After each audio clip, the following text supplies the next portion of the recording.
2nd Esdras. Chapter 1. The second book of the prophet Esdras, the son of Sarias, the son of Azarias, the son of Helkias, the son of Salemas, the son of Sadok, the son of Ahitob, the son of Achias, the son of Phaines, the son of Heli, the son of Amarias, the son of Aziel, the son of Marimoth, the son of Arna, the son of Ozias, the son of Borith, the son of Abisai, the son of Phaines, the son of Eleazar, the son of Aaron, of the tribe of Levi, who was captive in the land of the Medes, in the reign of Artaxerxes, king of the Persians. The Lord's word came to me, saying, Go your way, and show my people their sinful deeds, and their children their wickedness which they have done against me, that they may tell their children's children, because the sins of their fathers have increased in them. For they have forgotten me, and have offered sacrifices to foreign gods. Didn't I bring them out of the land of Egypt, out of the house of bondage? But they have provoked me to wraths, and have despised my counsels. So pull out the hair of your head, and cast all evils upon them, for they have not been obedient to my law, but they are a rebellious people. How long shall I endure them, to whom I have done so much good? I have overthrown many kings for their sakes. I have struck down Pharaoh with his servants and all his army. I have destroyed all the nations before them. In the east, I have scattered the people of 2 provinces, even of Tyre and Sidon, and have slain all their adversaries. Speak therefore to them, saying, The Lord says, Truly, I brought you through the sea, and where there was no path, I made highways for you. I gave you Moses for a leader, and Aaron for a priest. I gave you light in a pillar of fire. I have done great wonders among you, yet you have forgotten me, says the Lord. The Lord Almighty says, The quails were for a token to you. I gave you a camp for your protection, but you complained there. You didn't celebrate in my name for the destruction of your enemies, but even to this day you still complain. Where are the benefits that I have given you? When you were hungry and thirsty in the wilderness, didn't you cry to me, saying, Why have you brought us into this wilderness to kill us? It would have been better for us to have served the Egyptians than to die in this wilderness. I had pity on your mourning and gave you manna for food. You ate angels' bread. When you were thirsty, didn't I split the rock and water flowed out in abundance? Because of the heat, I covered you with the leaves of the trees. I divided fruitful lands among you. I drove out the Canaanites, the Perizzites, and the Philistines before you. What more shall I do for you? Says the Lord. The Lord Almighty says, When you were in the wilderness, at the bitter stream, being thirsty and blaspheming my name, I gave you not fire for your blasphemies, but threw a tree in the water and made the river sweet. What shall I do to you, O Jacob? You, Judah, would not obey me. I will turn myself to other nations, and I will give my name to them, that they may keep my statutes. Since you have forsaken me, I also will forsake you. When you ask me to be merciful to you, I will have no mercy upon you. Whenever you call upon me, I will not hear you, for you have defiled your hands with blood, and your feet are swift to commit murder. It is not as though you have forsaken me, but your own selves, says the Lord. The Lord Almighty says, Haven't I asked you as a father his sons, as a mother her daughters, and a nurse her young babies, that you would be my people, and I would be your God, that you would be my children, and I would be your father? I gathered you together as a hen gathers her chicks under her wings. But now, what should I do to you? I will cast you out from my presence. When you offer burnt sacrifices to me, I will turn my face from you. For I have rejected your solemn feast days, your new moons, and your circumcisions of the flesh. I sent to you my servants, the prophets, whom you have taken and slain, and torn their bodies in pieces, whose blood I will require from you, says the Lord. The Lord Almighty says, your house is desolate. I will cast you out as the wind blows stubble. Your children won't be fruitful, for they have neglected my commandment to you and done that which is evil before me. I will give your houses to a people that will come, which not having heard of me yet believe me. Those to whom I have shown no signs will do what I have commanded. They have seen no prophets, yet they will remember their former condition. I call to witness the gratitude of the people who will come, whose little ones rejoice with gladness. Although they see me not with bodily eyes, yet in spirit they will believe what I say. And now, Father, behold with glory, and see the people that come from the east, to whom I will give for leaders Abraham, Isaac, and Jacob, Oseas, Amos, and Michias, Joel, Abdias, and Jonas, Nahum, and Habakkuk, Sophonias, Aggeus, Zachary, and Malachi, who is also called the Lord's messenger, to Esdras. Chapter 2. Thus saith the Lord, I brought this people out of bondage, and I gave them my commandments by men's servants the prophets, whom they would not hear, but despised my counsels. The mother that bare them saith unto them, Go your way, ye children, for I am a widow and forsaken. I brought you up with gladness, but with sorrow and heaviness have I lost you. For ye have sinned before the Lord your God, and done that thing that is evil before him. But what shall I now do unto you? I am a widow and forsaken. Go your way, O my children, and ask mercy of the Lord. As for me, O Father, I call upon thee for a witness over the mother of these children, which would not keep my covenant, that thou bring them to confusion and their mother to a spoil, that there may be no offspring of them. Let them be scattered abroad among the heathen. Let their names be put out of the earth, for they have despised my covenant. Woe be unto thee, Ashur, thou that hidest the unrighteous in thee. O thou wicked people, remember what I did unto Sodom and Gomorrah, whose land lieth in clods of pitch and heaps of ashes. Even so also will I do unto them that hear me not, saith the Almighty Lord. Thus saith the Lord unto Esdras, Tell my people that I will give them the kingdom of Jerusalem, which I would have given unto Israel. Their glory also will I take unto me, and give these the everlasting tabernacles, which I had prepared for them. They shall have the tree of life for an ointment of sweet savour. They shall neither labor nor be weary. Go, and ye shall receive. Pray for few days unto you, that they may be shortened. The kingdom is already prepared for you.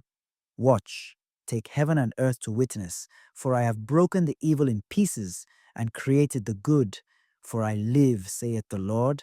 Mother, embrace thy children and bring them up with gladness. Make their feet as fast as a pillar. For I have chosen thee, saith the Lord, and those that be dead will I raise up again from their places and bring them out of the graves. For I have known my name in Israel. Fear not, thou mother of the children, for I have chosen thee, saith the Lord. For thy help will I send my servants Esau and Jeremy, after whose counsel I have sanctified and prepared for thee 12 trees laden with divers fruits, and as many fountains flowing with milk and honey, and 7 mighty mountains, whereupon there grow roses and lilies, whereby I will fill thy children with joy. Do right to the widow, judge for the fatherless, give to the poor, defend the orphan, clothe the naked, heal the broken and the weak, Laugh not a lame man to scorn, defend the maimed, and let the blind man come into the sight of my clearness. Keep the old and young within thy walls. Wheresoever thou findest the dead, take them and bury them, and I will give thee the first place in my resurrection. Abide still, O my people, and take thy rest, for thy quietness still come. Nourish thy children, O thou good nurse, establish their feet. As for the servants whom I have given thee, there shall not one of them perish, for I will require them from among thy number. Be not weary, for when the day of trouble and heaviness cometh, others shall weep and be sorrowful, but thou shalt be merry and have abundance. The heathen shall envy thee, but they shall be able to do nothing against thee, saith the Lord. My hands shall cover thee, so that thy children shall not see hell. Be joyful, O thou mother, with thy children, for I will deliver thee, saith the Lord. Remember thy children that sleep, for I shall bring them out of the sides of the earth, and show mercy unto them. For I am merciful, saith the Lord Almighty. Embrace thy children until I come and show mercy unto them. For my wells run over, and my grace shall not fail. I, Esdras, received a charge of the Lord upon the Mount Oreb, that I should go unto Israel. But when I came unto them, they set me at naught, and despised the commandment of the Lord. And therefore I say unto you, O ye heathen, that hear and understand. Look for your shepherd, he shall give you everlasting rest, for he is nigh at hand, that shall come in the end of the world. Be ready to the reward of the kingdom, for the everlasting light shall shine upon you forevermore. Flee the shadow of this world, receive the joyfulness of your glory. I testify my Savior openly. O receive the gift that is given you and be glad, giving thanks unto him that hath led you to the heavenly kingdom. Arise up and stand. Behold the number of those that be sealed in the feast of the Lord, which are departed from the shadow of the world, and have received glorious garments of the Lord. Take thy number, O Sion, and shut up those of thine that are clothed in white, which have fulfilled the law of the Lord. The number of thy children, whom thou longedst for, is fulfilled. Beseech the power of the Lord, that thy people, which have been called from the beginning, may be hallowed. I, Esdras, saw upon the Mount Sion a great people, whom I could not number, and they all praised the Lord with songs. And in the midst of them there was a young man of a high stature, taller than all the rest, and upon every one of their heads he set crowns, and was more exalted, which I marveled at greatly. So I asked the angel, and said, Sir, what are these? He answered and said unto me, These be they that have put off the mortal clothing, and put on the immortal, and have confessed the name of God. Now are they crowned, and receive palms. Then said I unto the angel, What young person is it to crown them? And gave them palms in their hands. So he answered and said unto me, It is the Son of God, whom they have confessed in the world. Then began I greatly to commend them that stood so stiffly for the name of the Lord. Then the angel said unto me, Go thy way, and tell my people what manner of things, and how great wonders of the Lord thy God thou hast seen. 2nd Esdras, chapter 3. In the 30th year after the ruin of the city, Salathiel, also called Esdras, was in Babylon, and lay troubled upon my bed, and my thoughts came up over my heart, for I saw the desolation of Zion and the wealth of those who lived at Babylon. My spirit was very agitated, so that I began to speak words full of fear to the Most High, and said, O sovereign Lord, didn't you speak at the beginning when you formed the earth, and that yourself alone, and commanded the dust, and it gave you Adam, a body without a soul. Yet it was the workmanship of your hands, and you breathed into him the breath of life, and he was made alive in your presence. You led him into the garden which your right hand planted before the earth appeared. You gave him your one commandment, which he transgressed, and immediately you appointed death for him and his descendants. From him were born nations, tribes, peoples, and kindred without number. Every nation walked after their own will, did ungodly things in your sight, and despised your commandments, and you didn't hinder them. Nevertheless, again in process of time, you brought the flood on those who lived in the world and destroyed them. It came to pass that the same thing happened to them. Just as death came to Adam, so was the flood to these.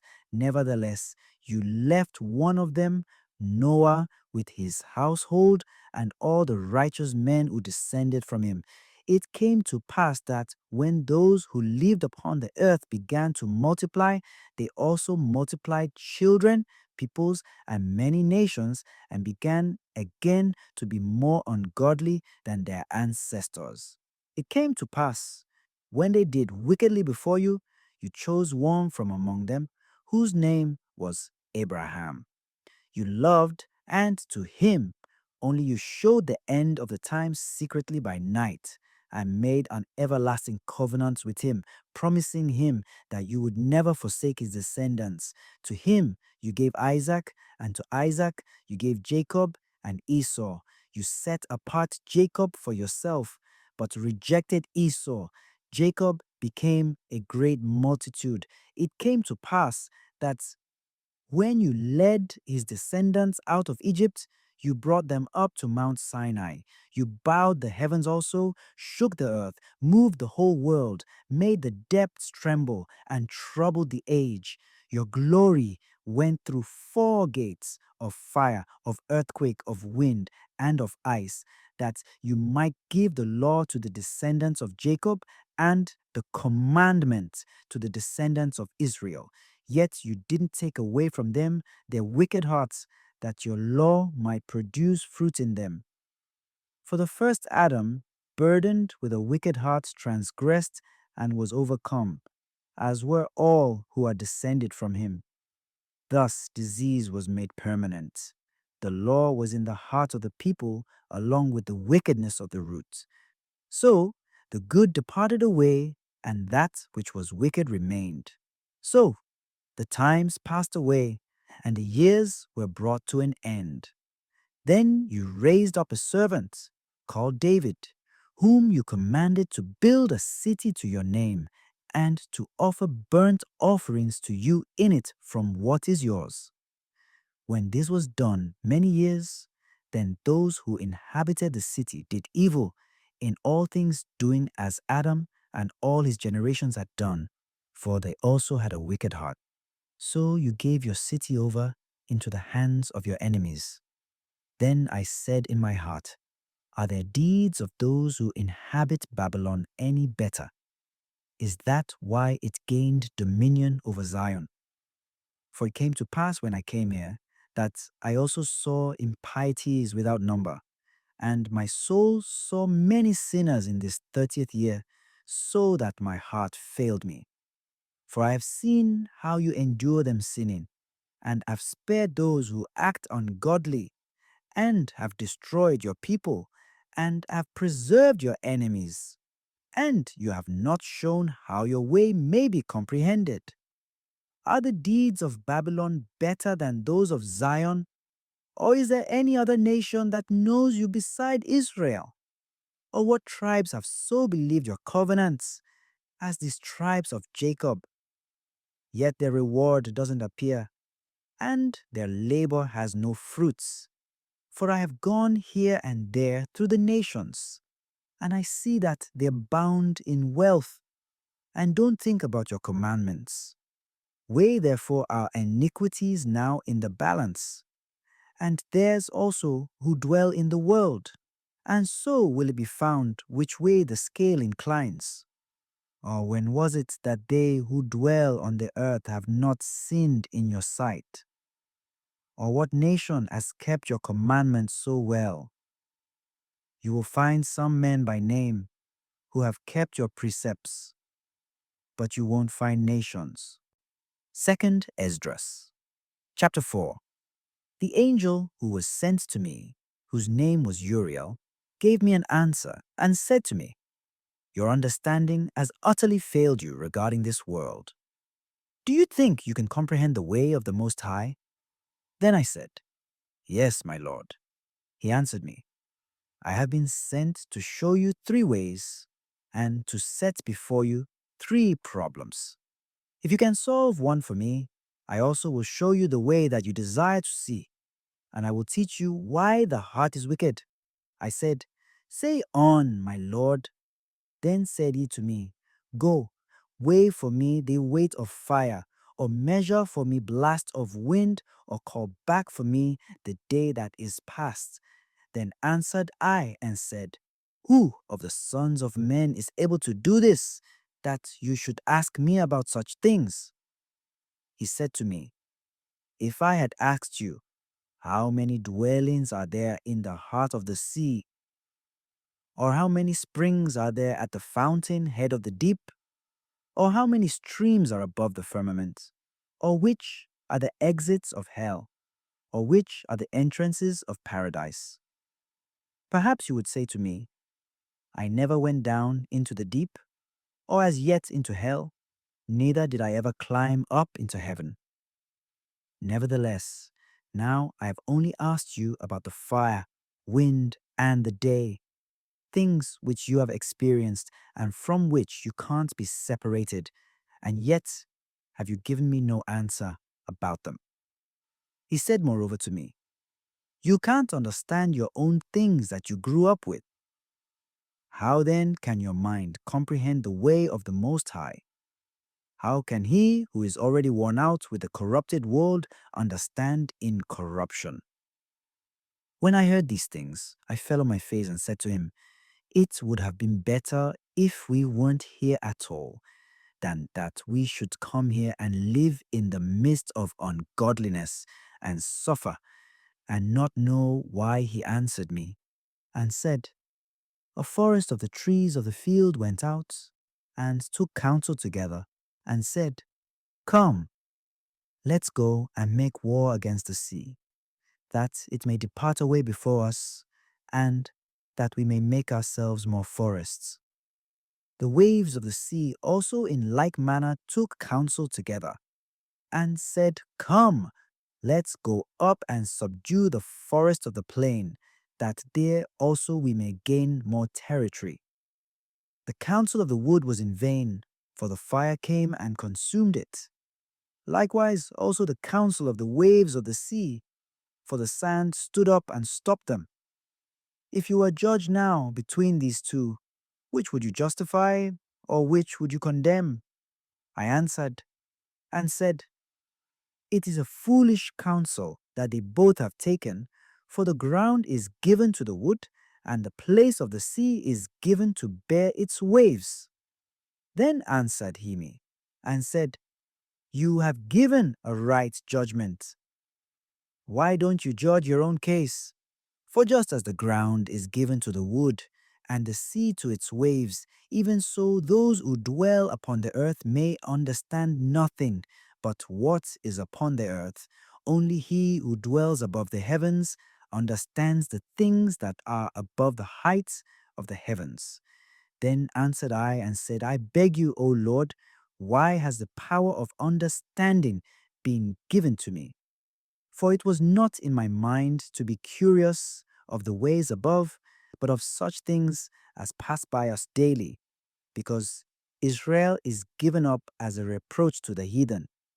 The people whom you have loved have been given over to ungodly nations. The law of our forefathers is made of no effect, and the written covenants are nowhere regarded. We pass away out of the world like locusts. Our life is like a vapor, and we aren't worthy to obtain mercy. What will he then do for his name by which we are called? I have asked about these things. Then he answered me and said, If you are alive, you will see, and if you live long, you will marvel, for the world hastens quickly to pass away. For it is not able to bear the things that are promised to the righteous in the times to come. For this world is full of sadness and infirmities. For the evil about which you asked me has been sown, but its harvest hasn't yet come. If therefore that which is sown isn't reaped, and if the place where the evil is sown doesn't pass away, the field where the good is sown won't come. For a grain of evil seed was sown in the heart of Adam from the beginning, and how much wickedness it has produced to this time, how much more it will yet produce until the time of threshing comes. Ponder now by yourself how much fruit of wickedness a grain of evil seed has produced. When the grains which are without number are sown, how great a threshing floor they will fill! Then I answered and said, How long? When will these things come to pass? Why are our years few and evil? He answered me and said, Don't hurry faster than the Most High, for your haste is for your own self, but He who is above hurries on behalf of many. Didn't the souls of the righteous ask question of these things in their chambers, saying, How long will we be here? When does the fruit of the threshing floor come? To them, Jeremiel the archangel answered, When the number is fulfilled of those who are like you. For he has weighed the world in the balance. By measure, he has measured the times. By number, he has counted the seasons. He won't move or stir them until that measure is fulfilled. Then I answered, O sovereign Lord, all of us are full of ungodliness. Perhaps it is for our sakes that the threshing time of the righteous is kept back, because of the sins of those who dwell on the earth. So he answered me, Go your way to a woman with child, and ask of her, when she has fulfilled her 9 months, if her womb may keep the baby any longer within her. Then I said, No, Lord, that can it not. He said to me, In Hades, the chambers of souls are like the womb. For just like a woman in labor hurries to escape the anguish of the labor pains, even so these places hurry to deliver those things that are committed to them from the beginning. Then you will be shown those things which you desire to see. Then I answered, If I have found favor in your sight, and if it is possible, and if I am worthy, show me this also, whether there is more to come than is past, or whether the greater part has gone over us. For what is gone, I know, but I don't know what is to come. He said to me, Stand up on my right side, and I will explain the parable to you. So I stood, looked, and saw a hot burning oven passed by before me. It happened that when the flame had gone by, I looked and saw that the smoke remained. After this, a watery cloud passed in front of me and sent down much rain with a storm. When the stormy rain was past, the drops still remained in it. Then said he to me, Consider with yourself, as the rain is more than the drops, and the fire is greater than the smoke, so the quantity which is past was far greater. But the drops and the smoke still remained. Then I prayed and said, Do you think that I will live until that time? Or who will be alive in those days? He answered me, As for the signs you asked me about, I may tell you of them in part. But I wasn't sent to tell you about your life, for I don't know. Second Esdras, chapter 5. Nevertheless, concerning the signs, behold, the days will come when those who dwell on earth will be taken with great amazement, and the way of truth will be hidden, and the land will be barren of faith. Iniquity will be increased above what now you see, and beyond what you have heard long ago. The land that you now see ruling will be a trackless waste, and men will see it desolate.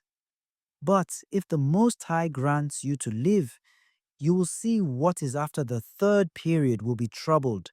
The sun will suddenly shine in the night, and the moon in the day. Blood will drop out of wood, and the stone will utter its voice. The peoples will be troubled, and the stars will fall. He will rule whom those who dwell on the earth don't expect, and the birds will fly away together. The Sodomite sea will cast out fish and make a noise in the night, which many have not known, but all will hear its voice. There will also be chaos in many places. Fires will break out often, and the wild animals will change their places, and women will bring forth monsters. Salt waters will be found in the sweet, and all friends will destroy one another. Then reason will hide itself, and understanding withdraw itself into its chamber. It will be sought by many, and won't be found. Unrighteousness and lack of restraint will be multiplied on earth. One country will ask another, has righteousness, or a man that does righteousness, gone through you? And it will say, no. It will come to pass at that time that men will hope, but won't obtain. They will labor, but their ways won't prosper. I am permitted to show you such signs. If you will pray again and weep as now and fast 7 days, you will hear yet greater things than these. Then I woke up, and an extreme trembling went through my body, and my mind was so troubled that it fainted. So the angel who had come to talk with me held me, comforted me, and set me on my feet. In the second night, it came to pass that Phaltiel, the captain of the people, came to me, saying, where have you been? Why is your face sad? Or don't you know that Israel is committed to you in the land of their captivity? Get up then, and eat some bread, and don't forsake us like a shepherd who leaves the flock in the power of cruel wolves. Then said I to him, go away from me, and don't come near me for 7 days, and then you shall come to me. He heard what I said and left me. So I fasted 7 days, mourning and weeping, like Uriel the angel had commanded me. After 7 days, the thoughts of my heart were very grievous to me again, and my soul recovered the spirit of understanding, and I began to speak words before the Most High again. I said, O sovereign Lord of all the woods of the earth, and of all the trees thereof, you have chosen one vine for yourself. Of all the lands of the world, you have chosen one country for yourself. Of all the flowers of the world, you have chosen one lily for yourself.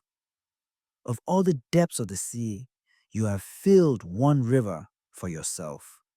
Of all built cities, you have consecrated Zion for yourself. Of all the birds that are created, you have named for yourself one dove. Of all the livestock that have been made, you have provided for yourself one sheep.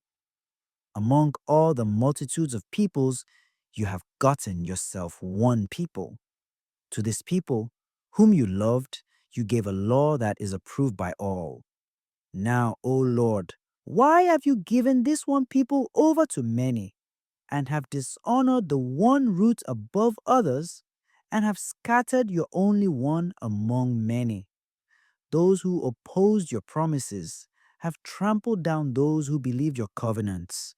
If you really do hate your people so much, they should be punished with your own hands. Now, when I had spoken these words, the angel that came to me the night before was sent to me and said to me, hear me, and I will instruct you. Listen to me, and I will tell you more. I said, speak on, my Lord. Then said he to me, "You are very troubled in mind for Israel's sake.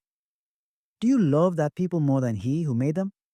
I said, "No, Lord, but I have spoken out of grief, for my heart is in agony every hour while I labor to comprehend the way of the Most High and to seek out part of his judgment."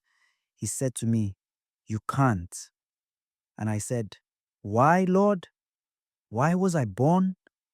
Why wasn't my mother's womb my grave, that I might not have seen the travail of Jacob and the wearisome toil of the people of Israel?"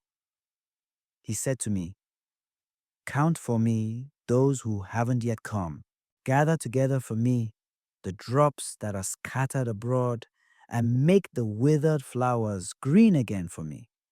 Open for me the chambers that are closed, and bring out the winds for me that are shut up in them, or show me the image of a voice.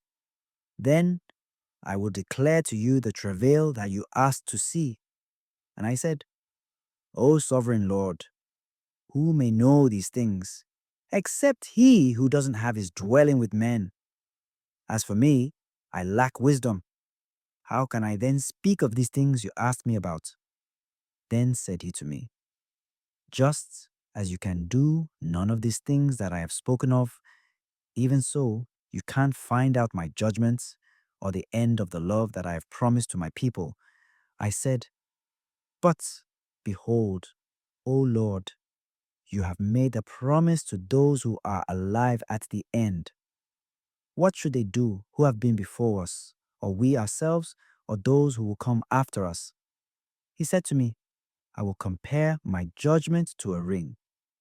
Just as there is no slowness of those who are last, even so there is no swiftness of those who be first."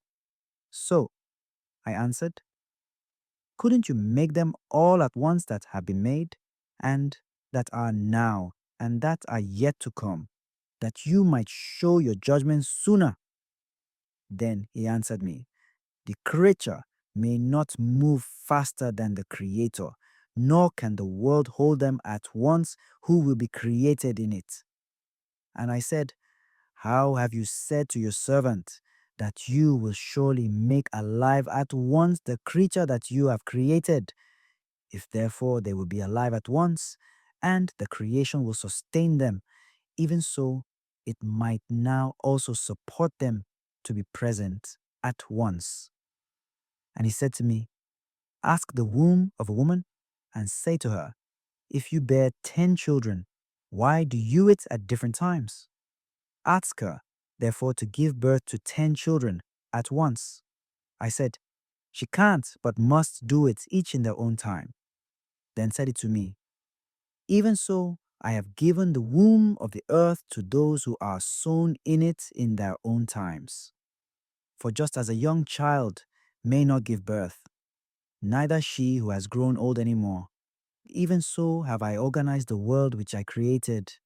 I asked, "Seeing that you have now shown me the way, I will speak before you. Is our mother, of whom you have told me, still young, or does she now draw near to old age?" He answered me, "Ask a woman who bears children, and she will tell you. Say to her, why aren't they whom you have now brought forth like those who were before, but smaller in stature? She also will answer you, those who are born in the strength of youth are different from those who are born in the time of old age, when the womb fails. Consider therefore you also how you are shorter than those who are before you. So are those who come after you smaller than you, as born of a creature which now begins to be old and is past the strength of youth." Then I said, "Lord, I implore you, if I have found favor in your sight, show your servant by whom you visit your creation." Second Esdras, chapter 6. He said to me, "In the beginning, when the earth was made, before the portals of the world were fixed, and before the gatherings of the winds blew, before the voices of the thunder sounded, and before the flashes of the lightning shone, before the foundations of paradise were laid, before the fair flowers were seen, before the powers of the earthquake were established, before the innumerable army of angels were gathered together, before the heights of the air were lifted up, before the measures of the firmament were named, before the footstool of Zion was established, before the present years were reckoned, before the imaginations of those who now sin were estranged, and before they were sealed, who have gathered faith for a treasure. Then I considered these things, and they all were made through me alone, and not through another. Just as by me also they will be ended, and not by another. Then I answered, what will be the dividing of the times? Or when will be the end of the first and the beginning of the age that follows?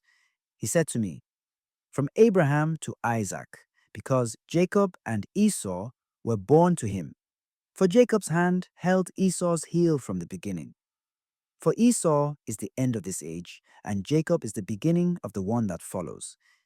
The beginning of a man is his hand, and the end of a man is his heel. Seek nothing else between the heel and the hand, Esdras. Then I answered, O sovereign Lord, if I have found favor in your sight, I beg you, show your servant the end of your signs, which you showed me part on a previous night. So he answered, stand up upon your feet, and you will hear a mighty sounding voice. If the place you stand on is greatly moved when it speaks, don't be afraid, for the word is of the end. And the foundations of the earth will understand that the speech is about them. They will tremble and be moved, for they know that their end must be changed. It happened that, when I had heard it, I stood up on my feet and listened, and behold, there was a voice that spoke, and its sound was like the sound of many waters. It said, behold, the days come, when I draw near to visit those who dwell upon the earth, and when I investigate those who have caused harm unjustly with their unrighteousness, and when the affliction of Zion is complete, and when the seal will be set on the age that is to pass away, then I will show these signs. The books will be opened before the firmament, and all will see together. The children a year old will speak with their voices. The women with child will deliver premature children at 3 or 4 months, and they will live and dance.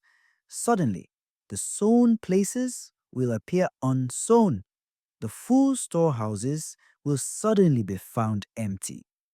The trumpet will give a sound which, when every man hears, they will suddenly be afraid. At that time, friends will make war against one another like enemies. The earth will stand in fear with those who dwell in it. The springs of the fountains will stand still, so that for 3 hours they won't flow.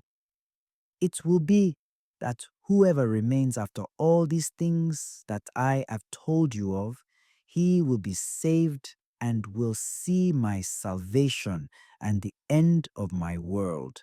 They will see the men who have been taken up, who have not tasted death from their birth. The heart of the inhabitants will be changed and turned into a different spirit, for evil will be blotted out, and deceit will be quenched. Faith will flourish, corruption will be overcome, and the truth, which has been so long without fruit, will be declared. When he talked with me, behold, little by little, the place I stood on rocked back and forth. He said to me, I came to show you these things tonight. If therefore you will pray yet again and fast 7 more days, I will again tell you greater things than these. For your voice has surely been heard before the Most High. For the Mighty has seen your righteousness. He has also seen your purity, which you have maintained ever since your youth. Therefore, he has sent me to show you all these things and to say to you, believe and don't be afraid. Don't be hasty to think vain things about the former times, that you may not hasten in the latter times. It came to pass after this that I wept again, and fasted 7 days in like manner, that I might fulfill the 3 weeks which he told me. On the 8th night my heart was troubled within me again, and I began to speak in the presence of the Most High. For my spirit was greatly aroused, and my soul was in distress.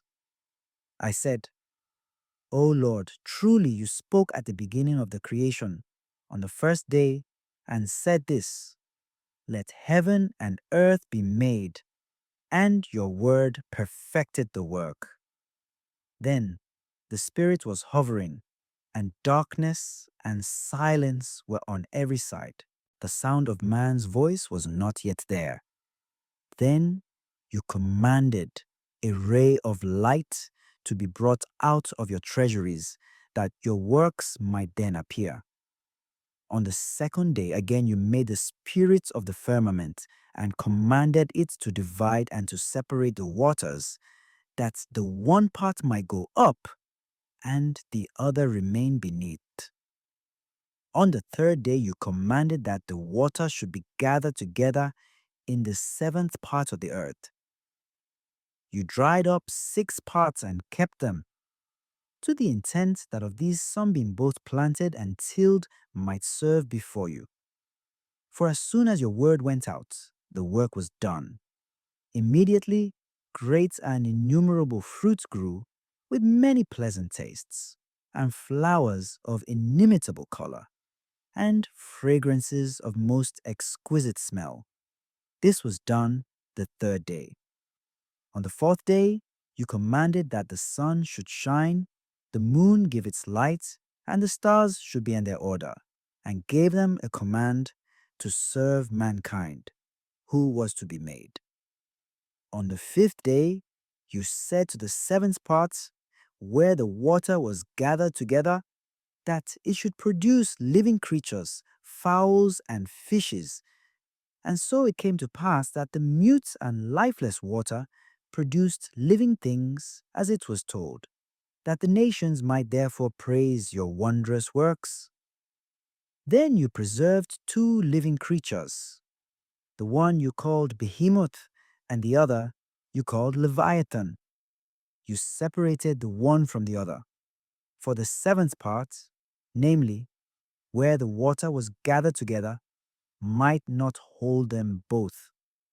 To Behemoth you gave 1 part, which was dried up on the third day, that he should dwell in which are 1,000 hills. But to Leviathan you gave the 7th part, namely, the watery part. You have kept them to be devoured by whom you wish, when you wish. But on the 6th day you commanded the earth to produce before you cattle, animals, and creeping things. Over these you ordained Adam as ruler over all the works that you have made. Of him came all of us, the people whom you have chosen. All this have I spoken before you, O Lord, because you have said that for our sakes you made this world. As for the other nations, which also come from Adam, you have said that they are nothing and are like spittle. You have likened the abundance of them to a drop that falls from a bucket. Now, O Lord, behold these nations, which are reputed as nothing, being rulers over us and devouring us. But we, your people, whom you have called your firstborn, your only children, and your fervent lover, are given into their hands. Now, if the world is made for our sakes, why don't we possess our world for an inheritance? How long will this endure? 2nd Esdras, chapter 7. When I had finished speaking these words, the angel which had been sent to me the night before was sent to me. He said to me, Rise, Esdras, and hear the words that I have come to tell you. I said, Speak on, my lord. Then he said to me, There is a sea set in a wide place. that it might be broad and vast, but its entrance is set in a narrow place, so as to be like a river. Whoever desires to go into the sea to look at it or to rule it, if he didn't go through the narrow entrance, how could he come into the broad part? Another thing also, there is a city built and set in a plain country, and full of all good things, but its entrance is narrow, and is set in a dangerous place to fall, having fire on the right hand, and deep water on the left. There is one only path between them both, even between the fire and the water, so that only one person can go there at once. If this city is now given to a man for an inheritance, if the heir doesn't pass the danger before him, how will he receive his inheritance? I said, That is so, Lord. Then said he to me, Even so also is Israel's portion. I made the world for their sakes.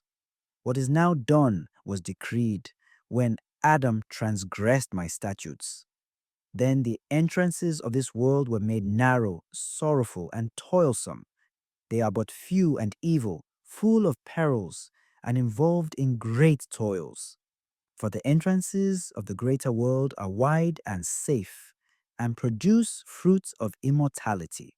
So, if those who live don't enter these difficult and vain things, they can never receive those that are reserved for them. Now, therefore, why are you disturbed, seeing you are but a corruptible man? Why are you moved, since you are mortal?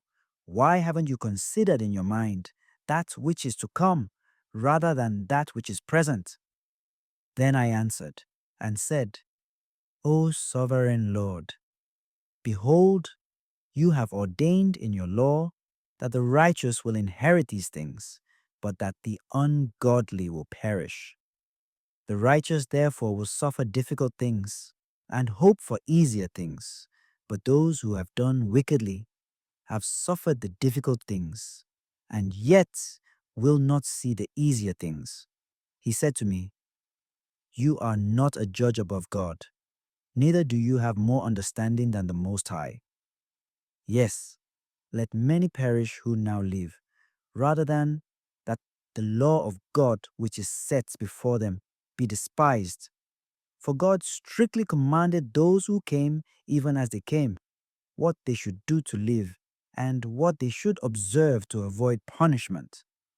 Nevertheless, they weren't obedient to him, but spoke against him, and imagined for themselves vain things.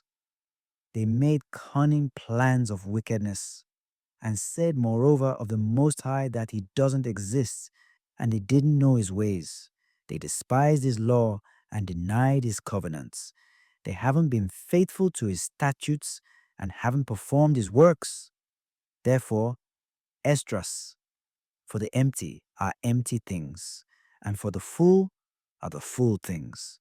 For behold, the time will come, and it will be when these signs of which I told you before will come to pass, that the bride will appear, even the city coming forth, and she will be seen, who now is withdrawn from the earth.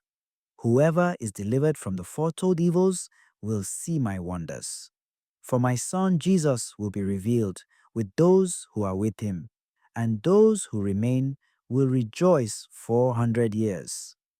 After these years, my son Christ will die, along with all of those who have the breath of life. Then the world will be turned into the old silent 7 days, like as in the first beginning, so that no human will remain. After 7 days, the world that is not yet awake will be raised up, and what is corruptible will die. The earth will restore those who are asleep in it, and the dust those who dwell in it in silence, and the secret places will deliver those souls that were committed to them. The Most High will be revealed on the judgment seat, and compassion will pass away, and patience will be withdrawn. Only judgment will remain, truth will stand, faith will grow strong, recompense will follow. The reward will be shown good deeds will awake, and wicked deeds won't sleep. The pit of torment will appear, and near it will be the place of rest. The furnace of hell will be shown, and near it the paradise of delight. Then the Most High will say to the nations that are raised from the dead, look and understand whom you have denied, whom you haven't served, whose commandments you have despised. Look on this side and on that. Here is delight and rest, and there fire and torments. Thus he will speak to them in the day of judgment. This is a day that has neither sun, nor moon, nor stars, neither cloud, nor thunder, nor lightning, neither wind, nor water, nor air, neither darkness, nor evening, nor morning, neither summer, nor spring, nor heat, nor winter, neither frost, nor cold, nor hail, nor rain, nor dew, neither noon, nor night, nor dawn, neither shining, nor brightness, nor light, except only the splendor of the glory of the Most High, by which all will see the things that are set before them. It will endure as though it were a week of years. This is my judgment and its prescribed order. But I have only shown these things to you. I answered, I said then, O Lord, and I say now, blessed are those who are now alive and keep your commandments. But what about those for whom I prayed? For who is there of those who are alive who has not sinned? And who of the children of men hasn't transgressed your covenant? Now I see that the world to come will bring delight to few, but torments to many. For an evil heart is grown up in us, which has led us astray from these commandments, and has brought us into corruption and into the ways of death. It has shown us the paths of perdition and removed us far from life. And that not a few only, but nearly all who have been created. He answered me, listen to me, and I will instruct you. I will admonish you yet again. For this reason, the Most High has not made one world, but two. For because you have said that the just are not many, but few, and the ungodly abound, hear the explanation. If you have just a few precious stones, will you add them to lead and clay? I said, Lord, how could that be? He said to me, not only that, but ask the earth, and she will tell you. Defer to her, and she will declare it to you. Say to her, you produce gold, silver, and brass, and also iron, lead, and clay. But silver is more abundant than gold, and brass than silver, and iron than brass, and lead than iron, and clay than lead. Judge, therefore, which things are precious and to be desired, what is abundant or what is rare. I said, O sovereign Lord, that which is plentiful is of less worth, for that which is more rare is more precious. He answered me, weigh within yourself the things that you have thought, for he who has what is hard to get rejoices over him, who has what is plentiful. So also is the judgment which I have promised, for I will rejoice over the few that will be saved, because these are those who have made my glory to prevail now, and through them my name is now honored. I won't grieve over the multitude of those who perish, for these are those who are now like mist, and have become like flame and smoke. They are set on fire and burn hotly, and are extinguished. I answered, O earth, why have you produced if the mind is made out of dust, like all other created things? For it would have been better that the dust itself had been unborn, so that the mind might not have been made from it. But now the mind grows with us, and because of this we are tormented, because we perish and we know it. Let the race of men lament, and the animals of the field be glad. Let all who are born lament, but let the four-footed animals and the livestock rejoice, for it is far better with them than with us. For they don't look forward to judgment, neither do they know of torments or of salvation promised to them after death. For what does it profit us that we will be preserved alive, but yet be afflicted with torment? For all who are born are defiled with iniquities, and are full of sins and laden with transgressions. If, after death, we were not to come into judgment, perhaps it would have been better for us. He answered me, when the Most High made the world and Adam and all those who came from him, he first prepared the judgments and the things that pertain to the judgment. Now understand from your own words, for you have said that the mind grows with us. They therefore who dwell on the earth will be tormented for this reason, that having understanding, they have committed iniquity, and receiving commandments have not kept them. And having obtained the law, they dealt unfaithfully with that which they received. What then will they have to say in the judgment? Or how will they answer in the last times? For how long a time has the Most High been patient with those who inhabit the world, and not for their sakes, but because of the times which He has foreordained?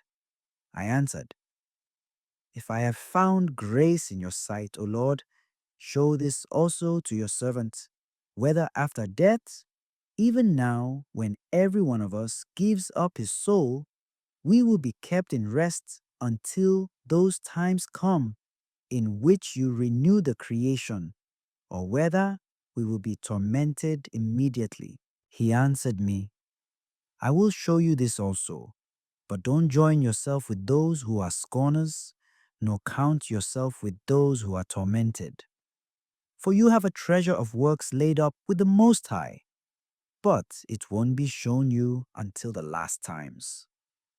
For concerning death, the teaching is, when the decisive sentence has gone out from the Most High that a man shall die, as the spirit leaves the body to return again to him who gave it, it adores the glory of the Most High first of all. And if it is one of those who have been scorners and have not kept the way of the Most High, and that have despised his law, and who hate those who fear God, these spirits won't enter into habitations, but will wander and be in torments immediately, ever grieving and sad in 7 ways. The first way, because they have despised the law of the Most High.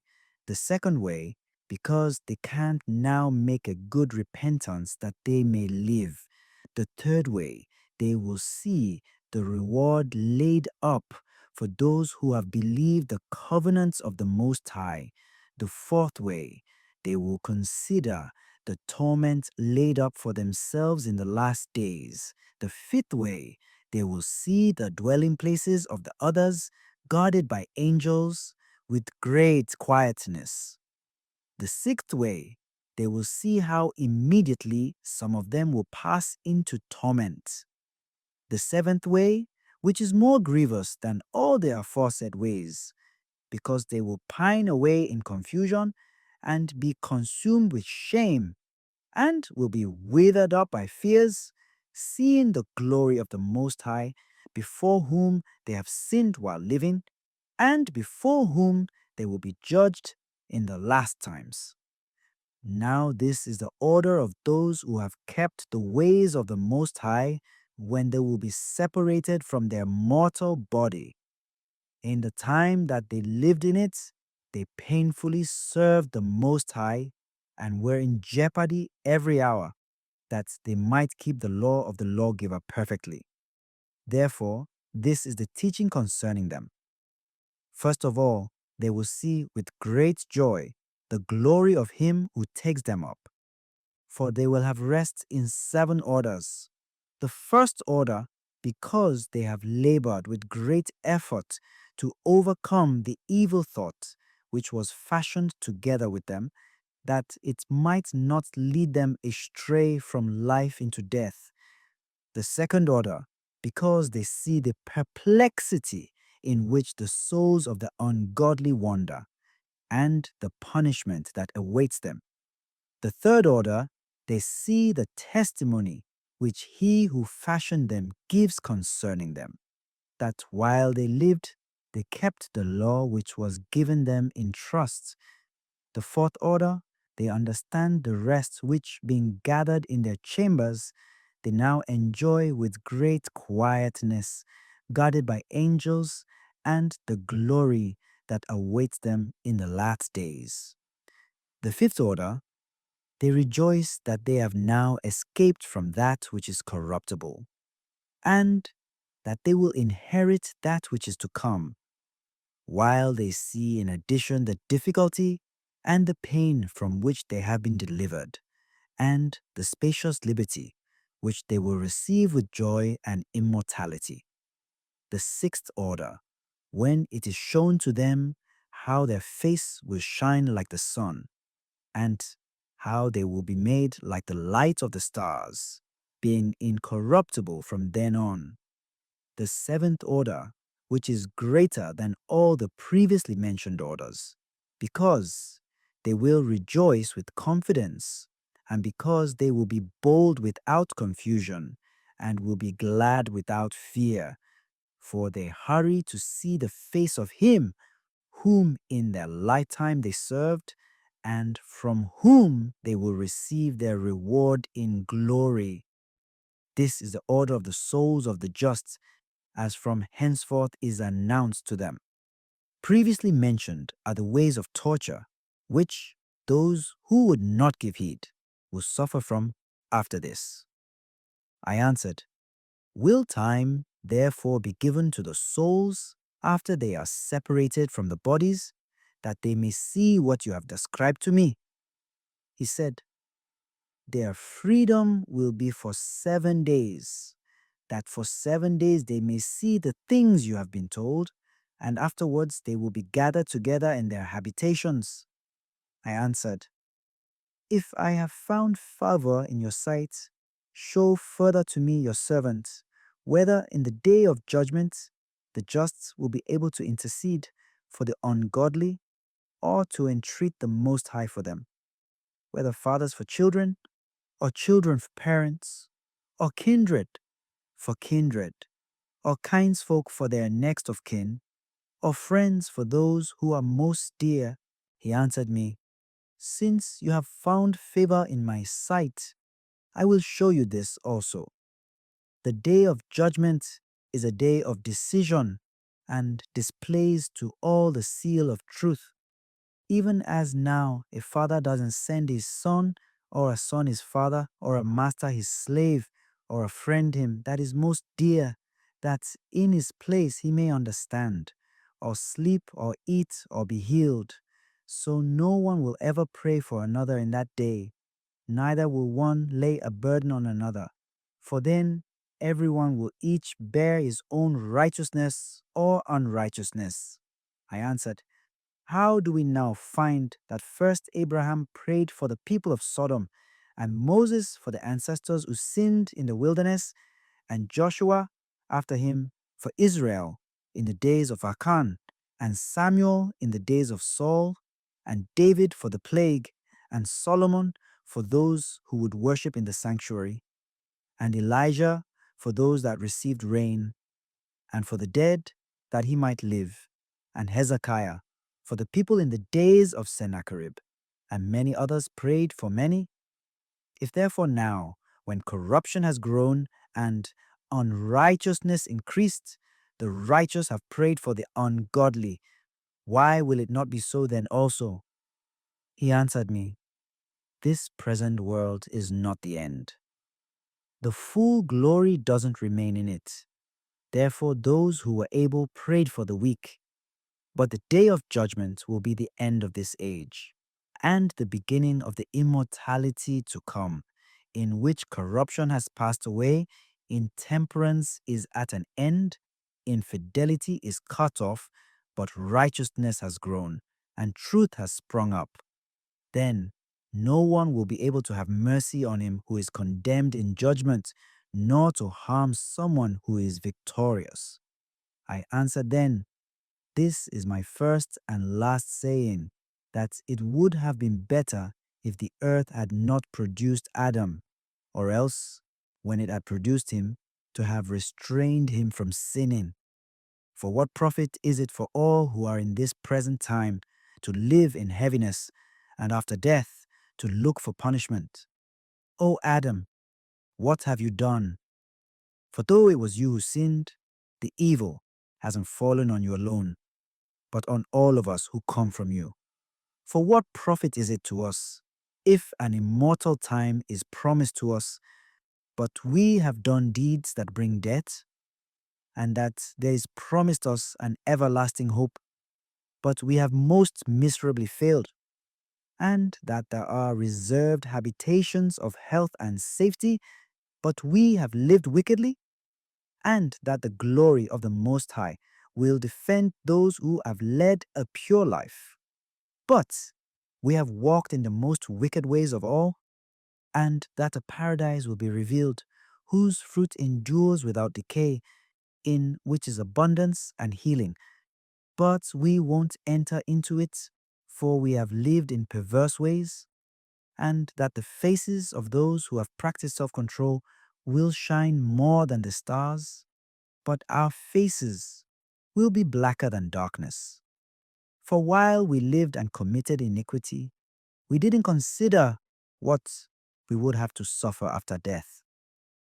Then he answered, "This is the significance of the battle which humans born on the earth will fight.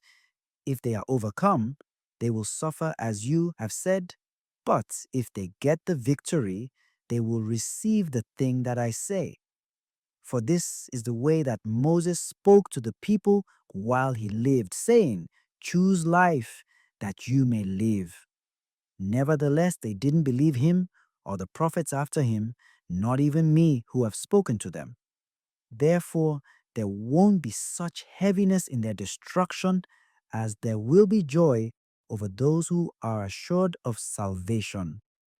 Then I answered, "I know, Lord, that the Most High is now called merciful, in that he has mercy upon those who have not yet come into the world, and compassionate, in that he has compassion upon those who turn to his law, and patient, in that he is patient with those who have sinned, since they are his creatures, and bountiful, in that he is ready to give rather than to take away, and very merciful, in that he multiplies more and more mercies to those who are present and who are past, and also to those who are to come. For if he wasn't merciful, the world wouldn't continue with those who dwell in it.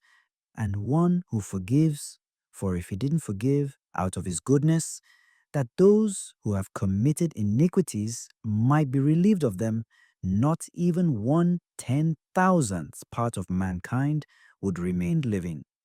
And the judge, for if he didn't pardon those who were created by his word, and blot out the multitude of sins, there would perhaps be very few left of an innumerable multitude." Second Esdras. Chapter 8. He answered me, "The Most High has made this world for many, but the world to come for few. Now I will tell you a parable, Esdras. Just as when you ask the earth, it will say to you that it gives very much clay from which earthen vessels are made, but little dust that gold comes from. Even so is the course of the present world. Many have been created, but few will be saved." I answered, "Drink your fill of understanding then, O my soul, and let my heart devour wisdom. For you have come here apart from your will, and depart against your will, for you have only been given a short time to live. O Lord over us, grant to your servant that we may pray before you, and give us seed for our heart and cultivation for our understanding, that fruit may grow from it, by which everyone who is corrupt, who bears the likeness of a man, may live. For you alone exist, and we all are one workmanship of your hands, just as you have said, because you give life to the body that is now fashioned in the womb, and give it members. Your creature is preserved in fire and water, and your workmanship endures 9 months as your creation, which is created in it. But that which keeps and that which is kept will both be kept by your keeping. When the womb gives up again what has grown in it, you have commanded that out of the parts of the body, that is to say, out of the breasts, be given milk, which is the fruit of the breasts, that the body that is fashioned may be nourished for a time, and afterwards you guide it in your mercy. Yes, you have brought it up in your righteousness, nurtured it in your law, and corrected it with your judgment. You put it to death as your creation, and make it live as your work. If therefore you lightly and suddenly destroy him, which with so great labor was fashioned by your commandment, to what purpose was he made? Now therefore I will speak. About man in general, you know best, but about your people, for whose sake I am sorry, and for your inheritance, for whose cause I mourn, for Israel, for whom I am heavy, and for the seed of Jacob, for whose sake I am troubled. Therefore, I will begin to pray before you for myself and for them. For I see the failings of us who dwell in the land. But I have heard the swiftness of the judgment which is to come. Therefore, hear my voice and understand my saying, and I will speak before you. The beginning of the words of Esdras before he was taken up. He said, O Lord, you who remain forever, whose eyes are exalted, and whose chambers are in the air, whose throne is beyond measure, whose glory is beyond comprehension, before whom the army of angels stand with trembling, at whose bidding they are changed to wind and fire, whose word is sure and sayings constant, whose ordinance is strong and commandment fearful, whose look dries up the depths, and whose indignation makes the mountains to melt away, and whose truth bears witness. Hear, O Lord, the prayer of your servants, and give ear to the petition of your handiwork. Attend to my words, for as long as I live, I will speak, and as long as I have understanding, I will answer. Don't look at the sins of your people, but on those who have served you in truth. Don't regard the doings of those who act wickedly, but of those who have kept your covenants in affliction. Don't think about those who have lived wickedly before you, but remember those who have willingly known your fear. Let it not be your will to destroy those who have lived like cattle, but look at those who have clearly taught your law. Don't be indignant at those who are deemed worse than animals, but love those who have always put their trust in your glory. For we and our fathers have passed our lives in ways that bring death, but you are called merciful because of us sinners. For if you have a desire to have mercy upon us, who have no works of righteousness, then you will be called merciful. For the just, which have many good works laid up with you, will be rewarded for their own deeds. For what is man, that you should take displeasure at him? Or what is a corruptible race, that you should be so bitter toward it? For in truth, there is no man among those who are born who has not done wickedly, and among those who have lived, there is none which have not done wrong. For in this, O Lord, your righteousness and your goodness will be declared, if you are merciful to those who have no store of good works. Then he answered me, Some things you have spoken rightly, and it will happen according to your words. For indeed, I will not think about the fashioning of those who have sinned, or about their death, their judgment, or their destruction. But I will rejoice over the creation of the righteous and their pilgrimage, their salvation, and the reward that they will have. Therefore, as I have spoken, so it will be.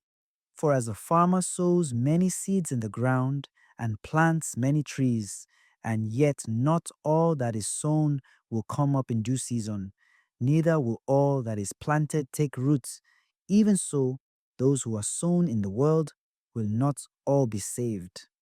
Then I answered, If I have found favor, let me speak before you. If the farmer's seed doesn't come up because it hasn't received your rain in due season, or if it is ruined by too much rain and perishes. Likewise, man, who is formed with your hands and is called your own image because he is made like you, for whose sake you have formed all things, even him have you made like a farmer's seed. Don't be angry with us, but spare your people and have mercy upon your inheritance, for you have mercy upon your own creation. Then he answered me, Things present are for those who live now, and things to come for those who will live hereafter. For you come far short of being able to love my creature more than I. But you have compared yourself to the unrighteous. Don't do that. Yet in this will you be admirable to the Most High, in that you have humbled yourself, as it becomes you, and have not judged yourself among the righteous, so as to be much glorified. For many grievous miseries will fall on those who dwell in the world in the last times, because they have walked in great pride. But understand for yourself, and for those who inquire concerning the glory of those like you, because paradise is open to you. The tree of life is planted. The time to come is prepared. Plenteousness is made ready. A city is built. Rest is allowed. Goodness is perfected, and wisdom is perfected beforehand. The root of evil is sealed up from you. Weakness is done away from you, and death is hidden. Hell and corruption have fled into forgetfulness. Sorrows have passed away, and in the end, the treasure of immortality is shown. Therefore, ask no more questions concerning the multitude of those who perish. For when they had received liberty, they despised the Most High, scorned his law, and forsook his ways. Moreover, they have trodden down his righteous, and said in their hearts that there is no God, even knowing that they must die. For as the things I have said will welcome you, so thirst and pain, which are prepared for them. For the Most High didn't intend that men should be destroyed, but those who are created have themselves defiled the name of Him who made them, and were unthankful to Him who prepared life for them. Therefore my judgment is now at hand, which I have not shown to all men, but to you, and a few like you. Then I answered, Behold, O Lord, now you have shown me the multitude of the wonders which you will do in the last times, but you haven't shown me when. Second, Esdras, chapter 9. He answered me, Measure diligently within yourself. When you see that a certain part of the signs are past, which have been told you beforehand, then will you understand that it is the very time in which the Most High will visit the world which was made by Him. When earthquakes, tumults of peoples, plans of nations, wavering of leaders, and confusion of princes are seen in the world, then will you understand that the Most High spoke of these things from the days that were of old, from the beginning. For just as with everything that is made in the world, the beginning is evident and the end manifest, so also are the times of the Most High. The beginnings are manifest in wonders and mighty works, and the end in effects and signs. Everyone who will be saved and will be able to escape by his works or by faiths by which they have believed will be preserved from the said perils and will see my salvation in my land and within my borders, which I have sanctified for myself from the beginning. Then those who now have abused my ways will be amazed. Those who have cast them away despitefully will live in torments. For as many as in their life have received benefits, and yet have not known me, and as many as have scorned my law, while they still had liberty, and when an opportunity to repent was open to them, didn't understand but despised it, must know it in torment after death. Therefore, don't be curious any longer how the ungodly will be punished, but inquire how the righteous will be saved, those who the world belongs to, and for whom the world was created. I answered, I have said before, and now speak, and will say it again hereafter, that there are more of those who perish than of those who will be saved. Like a wave is greater than a drop. He answered me, just as the field is, so also the seed.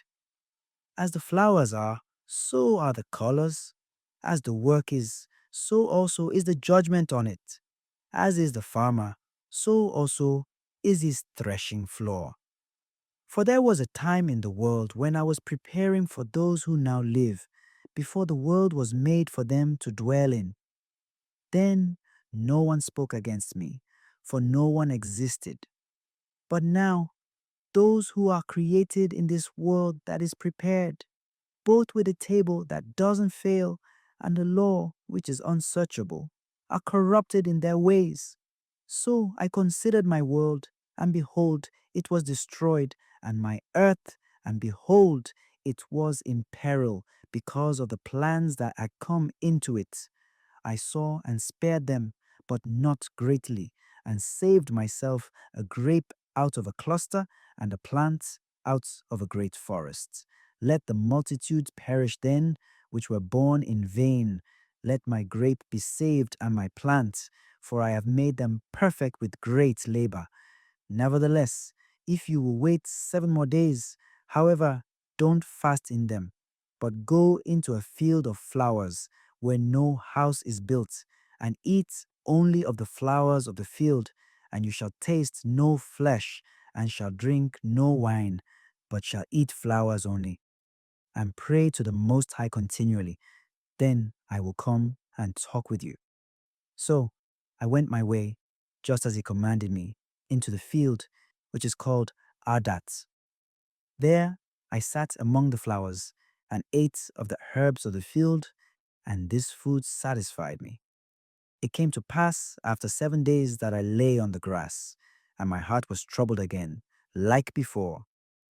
My mouth was opened, and I began to speak before the Lord Most High, and said, O Lord, you showed yourself among us, to our fathers in the wilderness, when they went out of Egypt, and when they came into the wilderness, where no man treads, and that bears no fruit. You said, Hear me, O Israel, heed my words, O seed of Jacob.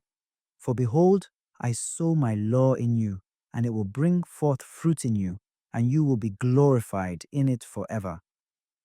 But our fathers, who received the law, didn't keep it, and didn't observe the statutes.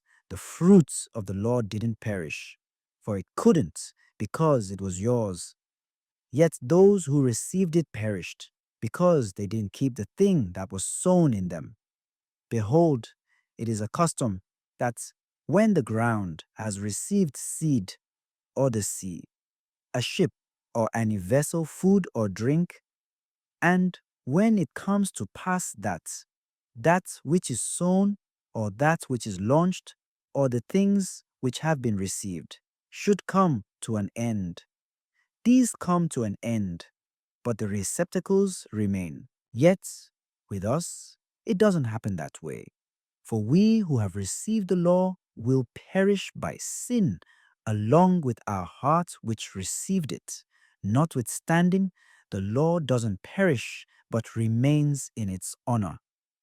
When I spoke these things in my heart, I looked around me with my eyes, and on my right side I saw a woman, and behold, she mourned and wept with a loud voice. and was much grieved in mind. Her clothes were torn, and she had ashes on her head. Then let I my thoughts go, in which I was occupied, and turned myself to her, and said to her, Why are you weeping? Why are you grieved in your mind? She said to me, Leave me alone, my lord, that I may weep for myself, and add to my sorrow, for I am very troubled in my mind, and brought very low. I said to her, What ails you? Tell me. She said to me, I, your servant, was barren and had no child, though I had a husband 30 years. Every hour and every day these 30 years, I made my prayer to the Most High day and night. It came to pass after 30 years that God heard me, your handmaid, and saw my low estate, and considered my trouble, and gave me a son. I rejoiced in him greatly, I and my husband, and all my neighbors. We gave great honor to the Mighty One. I nourished him with great care. So when he grew up, and I came to take him a wife, I made him a feast day. Second, Esdras, chapter 10. So it came to pass that when my son was entered into his wedding chamber, he fell down and died. Then we all put out the lamps, and all my neighbors rose up to comfort me. I remained quiet until the second day at night. It came to pass, when they had all stopped consoling me, encouraging me to be quiet, then rose I up by night, and fled, and came here into this field, as you see. Now I don't intend to return into the city, but to stay here, and not eat or drink, but to continually mourn and fast until I die. Then I left the reflections I was engaged in, and answered her in anger. You most foolish woman, don't you see our mourning and what has happened to us? For Zion, the mother of us all, is full of sorrow and much humbled. It is right now to mourn deeply, since we all mourn, and to be sorrowful, since we are all in sorrow. But you are mourning for one son. Ask the earth, and she will tell you that it is she which ought to mourn for so many that grow upon her. For out of her all had their beginnings, and others will come. And behold, almost all of them walk into destruction, and the multitude of them is utterly doomed. Who then should mourn more, she who has lost so great a multitude, or you who are grieved but for one? But if you say to me, My lamentation is not like the earth's, for I have lost the fruit of my womb, which I brought forth with pains and bear with sorrows. But it is with the earth after the manner of the earth. The multitude present in it has gone as it came. Then say I to you, just as you have brought forth with sorrow, even so, the earth also has given her fruits, namely, people, ever since the beginning to him who made her. Now, therefore, keep your sorrow to yourself, and bear with a good courage the adversities which have happened to you. For if you will acknowledge the decree of God to be just, you will both receive your son in time and will be praised among women. Go your way then into the city to your husband. She said to me, I won't do that. I will not go into the city, but I will die here. So I proceeded to speak further to her and said, Don't do so, but allow yourself to be persuaded by reason of the adversities of Zion, and be comforted by reason of the sorrow of Jerusalem. For you see that our sanctuary has been laid waste, our altar broken down, our temple destroyed, our lute has been brought low, our song is put to silence, our rejoicing is at an end. The light of our candlestick is put out, the ark of our covenant is plundered. Our holy things are defiled, and the name that we are called is profaned. Our free men are despitefully treated. Our priests are burned. Our Levites have gone into captivity. Our virgins are defiled, and our wives ravished. Our righteous men carried away, our little ones betrayed, our young men are brought into bondage, and our strong men have become weak. What is more than all, the seal of Zion has now lost the seal of her honor, and is delivered into the hands of those who hate us. Therefore, shake off your great heaviness, and put away from yourself the multitude of sorrows, that the Mighty One may be merciful to you again, and the Most High may give you rest, even ease from your troubles. It came to pass while I was talking with her, behold, her face suddenly began to shine exceedingly, and her countenance glistered like lightning, so that I was very afraid of her, and wondered what this meant. Behold, suddenly she made a great and very fearful cry, so that the earth shook at the noise. I looked, and behold, the woman appeared to me no more, but there was a city built, and a place shown itself from large foundations. Then I was afraid, and cried with a loud voice, Where is Uriel the angel, who came to me at the first? For he has caused me to fall into this great trance, and my end has turned into corruption, and my prayer a reproach. As I was speaking these words, behold, the angel who had come to me at first came to me, and he looked at me. Behold, I lay as one who had been dead, and my understanding was taken from me. He took me by the right hand, and comforted me, and set me on my feet, and said to me, What ails you? Why are you so troubled? Why is your understanding and the thoughts of your heart troubled? I said, Because you have forsaken me. Yet I did according to your words, and went into the field, and behold, I have seen and still see that which I am not able to explain. He said to me, Stand up like a man, and I will instruct you. Then I said, Speak on, my Lord, only don't forsake me, lest I die before my time. For I have seen what I didn't know, and hear what I don't know. Or is my sense deceived, or my soul in a dream? Now therefore I beg you to explain to your servant what this vision means. He answered me, Listen to me, and I will inform you and tell you about the things you are afraid of. For the Most High has revealed many secret things to you. He has seen that your way is righteous, because you are continually sorry for your people and make great lamentation for Zion. This, therefore, is the meaning of the vision. The woman who appeared to you a little while ago, whom you saw mourning, and began to comfort her, but now you no longer see the likeness of the woman, but a city under construction appeared to you, and she told you of the death of her son. This is the interpretation. This woman, whom you saw, is Zion, whom you now see as a city being built. She told you that she'd been barren for 30 years because there were 3,000 years in the world in which there was no offering as yet offered in her. And it came to pass, after 3,000 years, that Solomon built the city and offered offerings. It was then that the barren bore a son. She told you that she nourished him with great care. That was the dwelling in Jerusalem.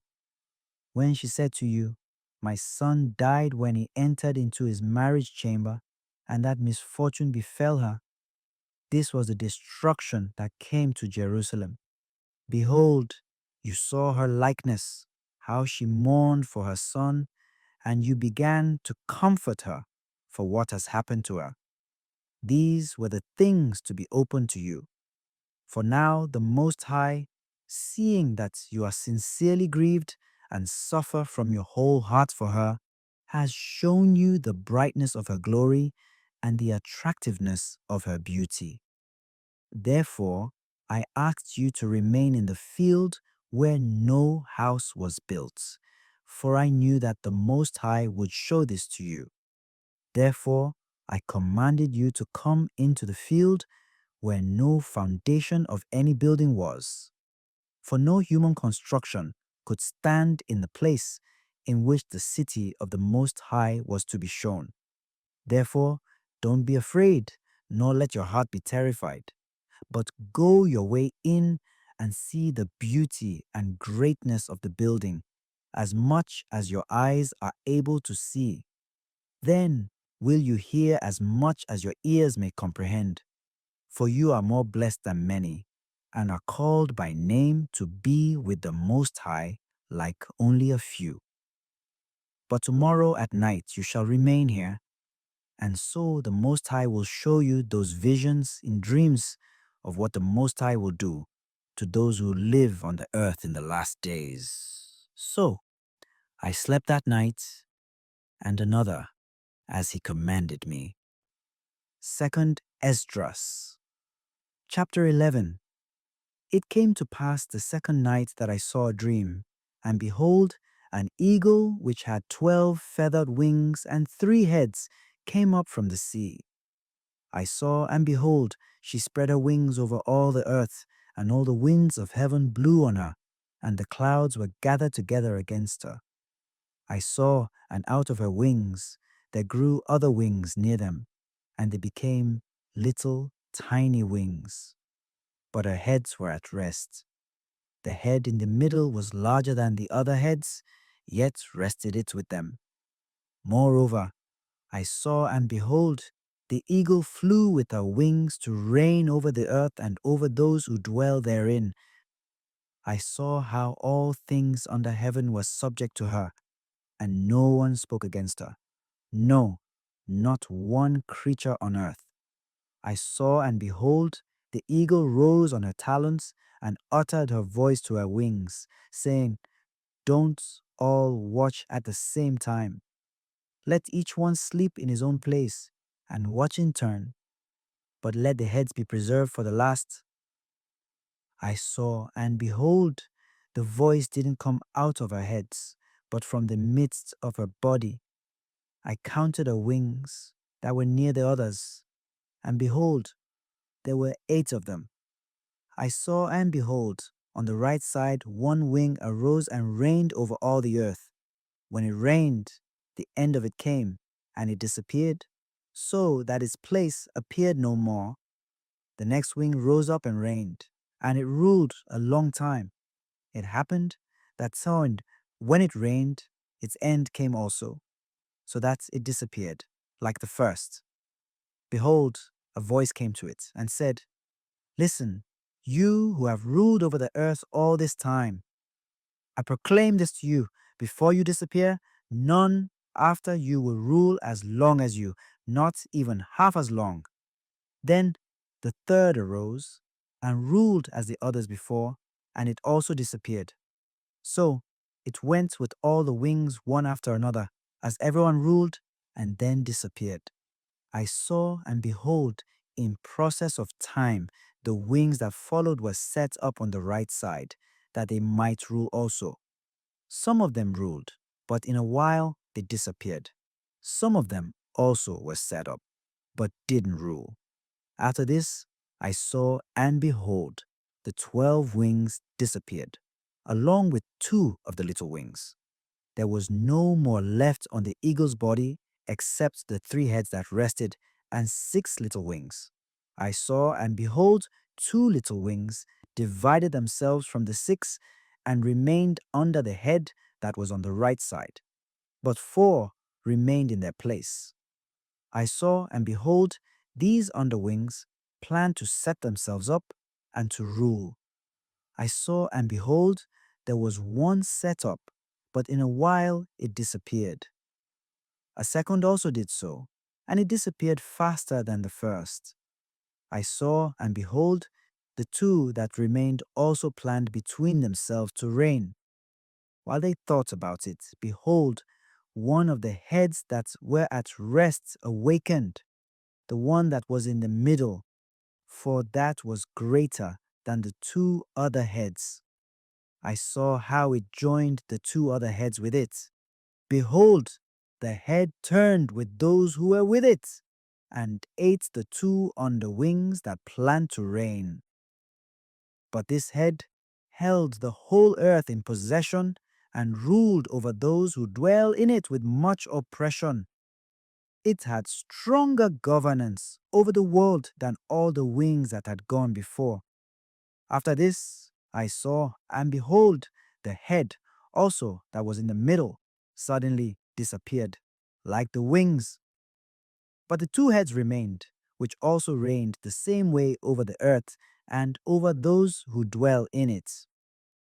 I saw, and behold, the head on the right side devoured the one that was on the left side. Then I heard a voice which said to me, "Look in front of you and consider the thing that you see." I saw, and behold, something like a lion roused out of the woods roaring. When I heard how he sent out a man's voice to the eagle and spoke, saying, "Listen, and I will talk with you." The Most High will say to you, "Aren't you the one that remains of the four animals whom I made to reign in my world, that the end of my times might come through them?" The fourth came and overcame all the animals that were past, and ruled the world with great trembling, and the whole extent of the earth with grievous oppression. He lived on the earth such a long time with deceit. You have judged the earth, but not with truth. For you have afflicted the meek, you have hurt the peaceful, you have hated those who speak truth, you have loved liars, destroyed the dwellings of those who produced fruit, and threw down the walls of those who did you no harm. Your insolence has come up to the Most High, and your pride to the mighty. The Most High also has looked at his times, and behold, they are ended, and his ages are fulfilled. Therefore appear no more, you eagle, nor your horrible wings, nor your evil little wings, nor your cruel heads, nor your hurtful talons, nor all your worthless body, that all the earth may be refreshed and relieved, being delivered from your violence, and that she may hope for the judgment and mercy of him who made her. Second Esdras, chapter 12. It came to pass, while the lion spoke these words to the eagle, I saw, and behold, the head that remained disappeared, and the two wings which went over to it arose and set themselves up to reign, and their kingdom was brief and full of uproar. I saw, and behold, they disappeared, and the whole body of the eagle was burned, so that the earth was in great fear. Then I woke up because of great perplexity of mind and great fear, and said to my spirit, "Behold, you have done this to me, because you search out the ways of the Most High. Behold, I am still weary in my mind and very weak in my spirit. There isn't even a little strength in me because of the great fear with which I was frightened tonight. Therefore, I will now ask the Most High that he would strengthen me to the end." Then I said, "O sovereign Lord, if I have found favor in your sight, and if I am justified with you more than many others, and if my prayer has indeed come up before your face, strengthen me then, and show me, your servant, the interpretation and plain meaning of this fearful vision, that you may fully comfort my soul.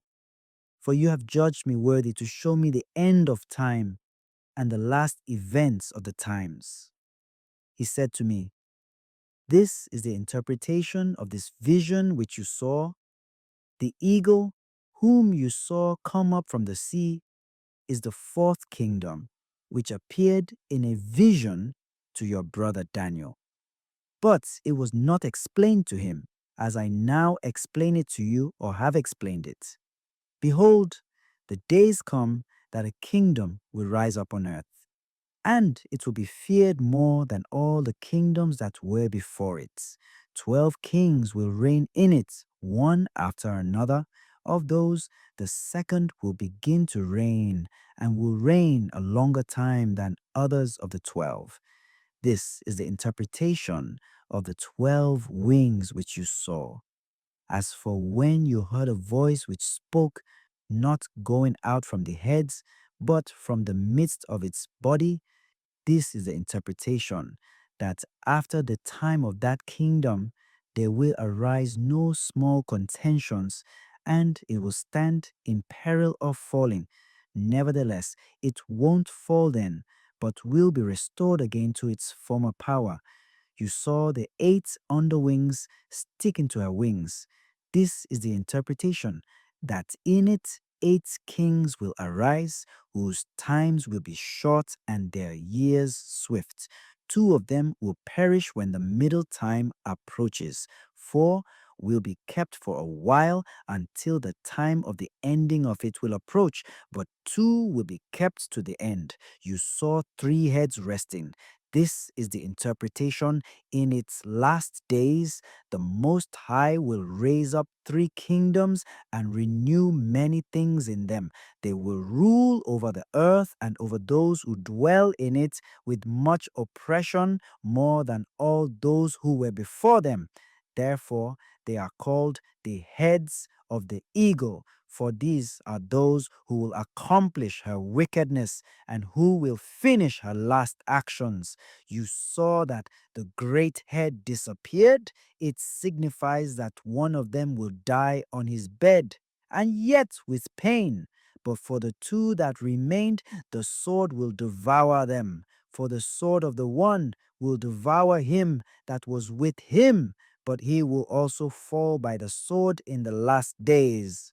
You saw 2 underwings passing over to the head that is on the right side. This is the interpretation. These are they whom the Most High has kept to his end. This is the brief reign that was full of trouble. As you saw, the lion whom you saw rising up out of the forest roaring, speaking to the eagle and rebuking her for her unrighteousness and all her words which you have heard. This is the anointed one, whom the Most High has kept to the end of days, who will spring up out of the seed of David, and he will come and speak to them and reprove them for their wickedness and unrighteousness, and will heap up before them their contemptuous dealings. For at first he will set them alive in his judgments, and when he has reproved them, he will destroy them. For he will deliver the rest of my people with mercy, those who have been preserved throughout my borders, and he will make them joyful until the coming of the end, even the day of judgment, about which I have spoken to you from the beginning.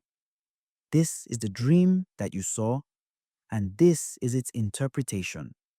Only you have been worthy to know the secret of the Most High. Therefore, write all these things that you have seen in a book and put it in a secret place. You shall teach them to the wise of your people, whose hearts you know are able to comprehend and keep these secrets. But wait here yourself 7 more days, that you may be shown whatever it pleases the Most High to show you. Then he departed from me.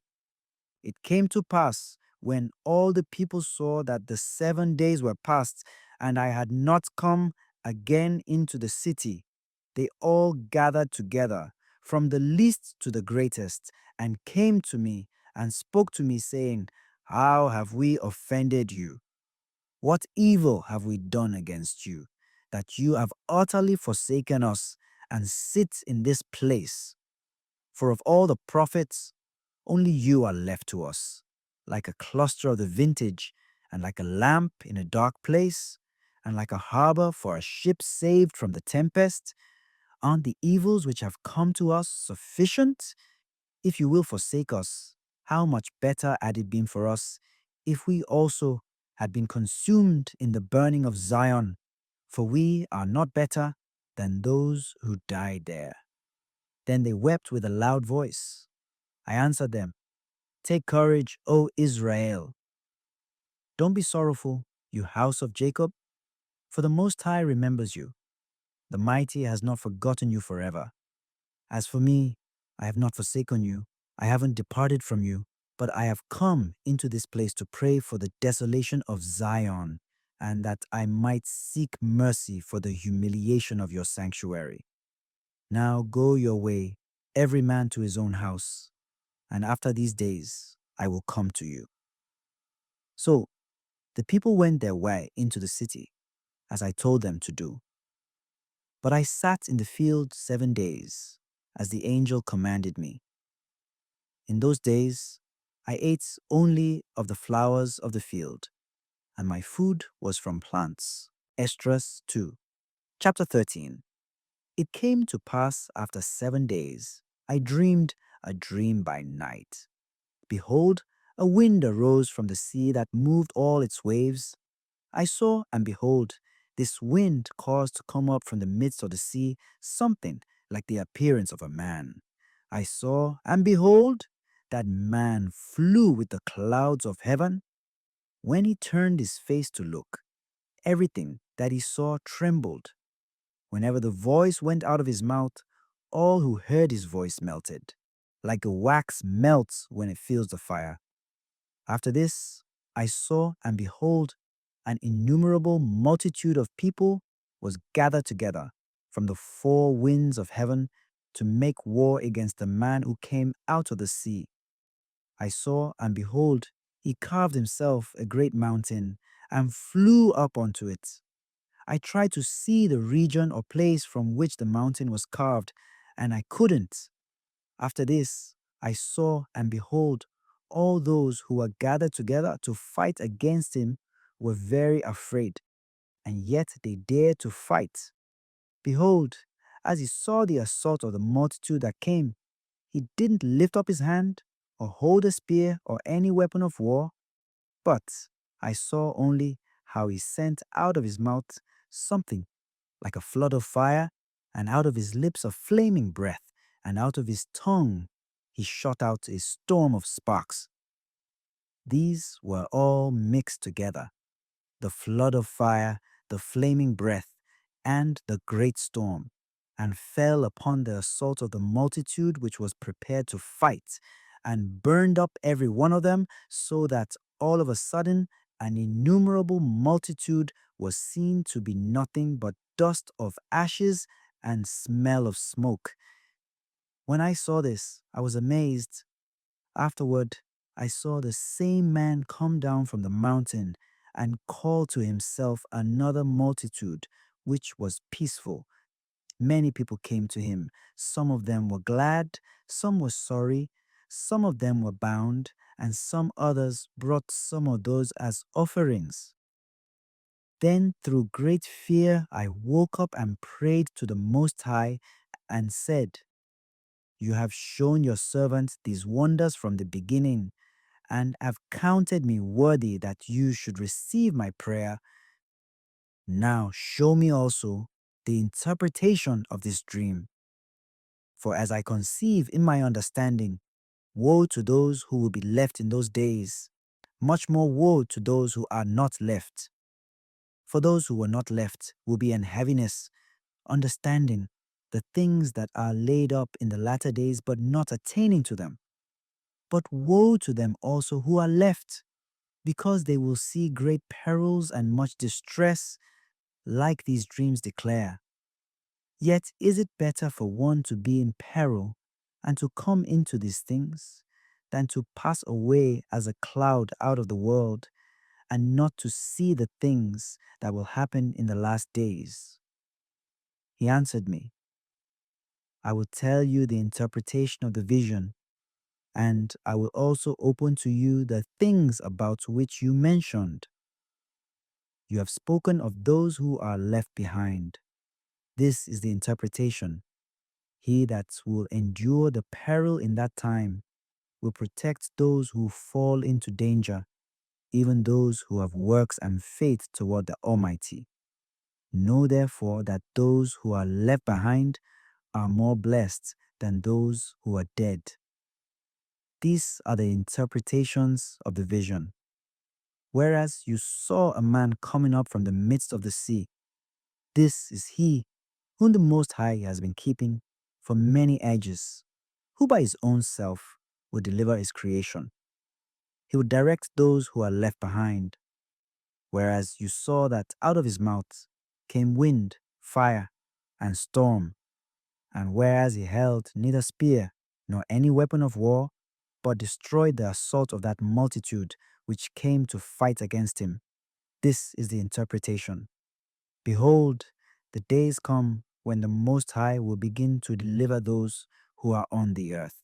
Astonishment of mind will come upon those who dwell on the earth.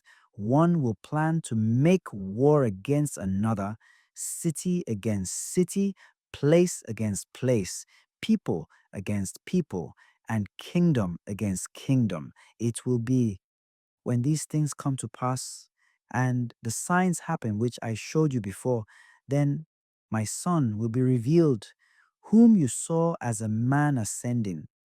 It will be when all the nations hear his voice, every man will leave his own land, and the battle they have against one another. An innumerable multitude will be gathered together, as you saw, desiring to come and to fight against him.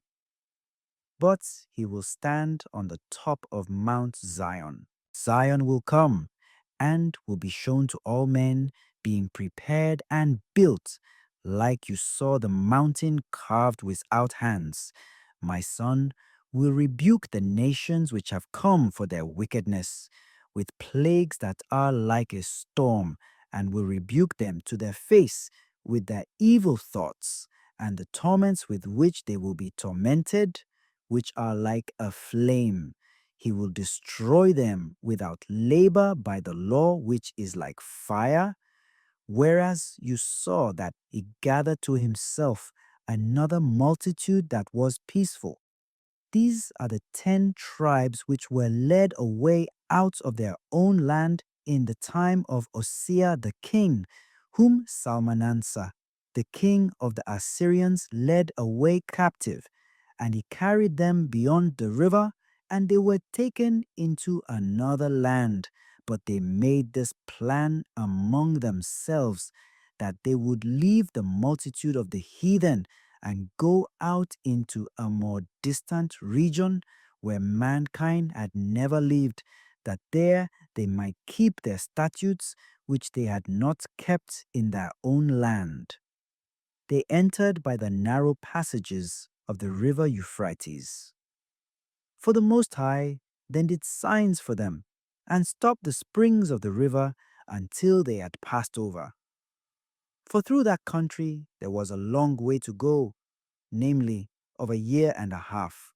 The same region is called Azaret. Then they lived there until the latter time. Now, when they begin to come again, the Most High stops the springs of the river again, that they may go through. Therefore, you saw the multitude gathered together with peace.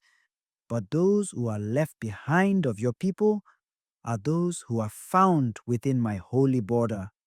It will be therefore, when he will destroy the multitude of the nations that are gathered together, he will defend the people who remain. Then will he show them very many wonders. Then I said, O sovereign Lord, explain this to me. Why have I seen the man coming up from the midst of the sea? He said to me, as no one can explore or know what is in the depths of the sea, even so, no man on earth can see my Son, or those who are with him, except in the time of his day. This is the interpretation of the dream which you saw, and for this only you are enlightened about this. For you have forsaken your own ways, and applied your diligence to mine, and have searched out my law. You have ordered your life in wisdom, and have called understanding your mother. Therefore I have shown you this, for there is a reward laid up with the Most High. It will be, after another 3 days I will speak other things to you, and declare to you mighty and wondrous things. Then I went out and passed into the field, giving praise and thanks greatly to the Most High because of his wonders, which he did from time to time, and because he governs the time and such things as happen in their seasons. So I sat there 3 days. Chapter 14. It came to pass upon the third day, I sat under an oak, and behold, a voice came out of a bush near me and said, Esdras, Esdras. I said, Here I am, Lord. And I stood up on my feet. Then he said to me, I revealed myself in a bush and talked with Moses when my people were in bondage in Egypt. I sent him, and he led my people out of Egypt. I brought him up to Mount Sinai, where I kept him with me for many days. I told him many wondrous things, and showed him the secrets of the times and the end of the seasons. I commanded him, saying, You shall publish these openly, and these you shall hide. Now I say to you, lay up in your hearts the signs that I have shown, the dreams that you have seen, and the interpretations which you have heard. For you will be taken away from men, and from now on you will live with my son and with those who are like you, until the times have ended. For the world has lost its youth, and the times begin to grow old. For the age is divided into 12 parts, and 10 parts of it are already gone, even the half of the 10th part. There remain of it 2 parts after the middle of the 10th part. Now, therefore, set your house in order, reprove your people, comfort the lowly among them, and instruct those of them who are wise. And now renounce the life that is corruptible, and let go of the mortal thoughts. Cast away from you the burdens of man. Put off now your weak nature, lay aside the thoughts that are most grievous to you, and hurry to escape from these times. For worse evils than those which you have seen happen will be done after this. For look how much the world will be weaker through age, so much that more evils will increase on those who dwell in it. For the truth will withdraw itself further off, and falsehood will be near. For now, the eagle which you saw in vision hurries to come. Then I answered and said, Let me speak in your presence, O Lord. Behold, I will go, as you have commanded me, and reprove the people who now live. But who will warn those who will be born afterward? For the world is set in darkness, and those who dwell in it are without light. For your law has been burned, therefore no one knows the things that are done by you, or the works that will be done. But if I have found favor before you, send the Holy Spirit to me, and I will write all that has been done in the world since the beginning, even the things that were written in your law, that men may be able to find the path, and that those who would live in the latter days may live. He answered me and said, Go your way, gather the people together, and tell them not to seek you for 40 days, but prepare for yourself many tablets, and take with you Sariah, Debria, Selimia, Etenus, and Aziel, these 5, which are ready to write swiftly. And come here, and I will light a lamp of understanding in your heart, which will not be put out until the things have ended about which you will write. When you are done, some things you shall publish openly, and some things you shall deliver in secret to the wise. Tomorrow at this hour you will begin to write. Then went I out, as he commanded me, and gathered all the people together, and said, Hear these words, O Israel. Our fathers at the beginning were foreigners in Egypt, and they were delivered from there and received the law of life, which they didn't keep, which you also have transgressed after them. Then the land of Zion was given to you for a possession, but you yourselves and your ancestors have done unrighteousness, and have not kept the ways which the Most High commanded you. Because he is a righteous judge, in due time he took from you what he had given you. Now you are here, and your kindred are among you. Therefore, if you will rule over your own understanding and instruct your hearts, you will be kept alive, and after death, you will obtain mercy. For after death, the judgment will come, when we will live again. Then the names of the righteous will become manifest, and the works of the ungodly will be declared. Let no one therefore come to me now, nor seek me for 40 days. So I took the 5 men, as he commanded me, and we went out into the field and remained there. It came to pass on the next day that, behold, a voice called me, saying, Esdras, open your mouth and drink what I give you to drink. Then opened I my mouth, and behold, a full cup was handed to me. It was full of something like water, but its color was like fire. I took it and drank. When I had drunk it, my heart uttered understanding, and wisdom grew in my chest, for my spirit retained its memory. My mouth was opened and shut no more. The Most High gave understanding to the 5 men, and they wrote by cause the things that were told them, in characters which they didn't know, and they sat 40 days. Now they wrote in the daytime, and at night they ate bread.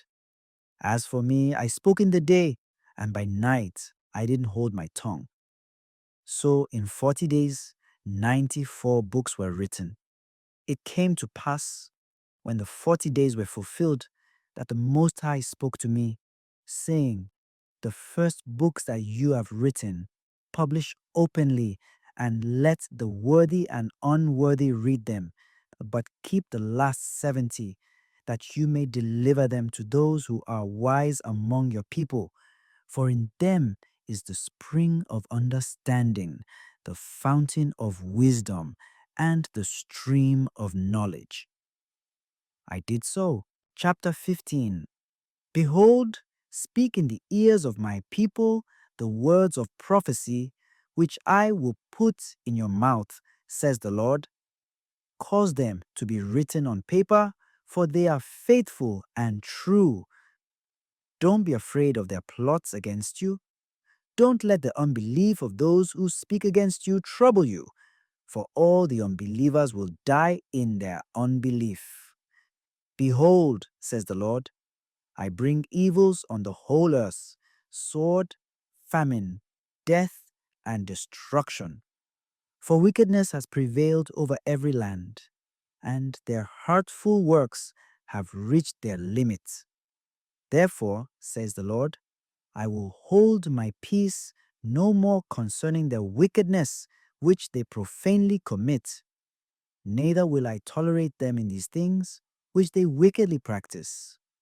Behold, the innocent and righteous blood cries to me, and the souls of the righteous cry out continually. I will surely avenge them, says the Lord, and will receive to me all the innocent blood from among them. Behold, my people is led like a flock to the slaughter. I will not allow them now to dwell in the land of Egypt, but I will bring them out with a mighty hand and with a high arm, and will strike Egypt with plagues as before, and will destroy all its land.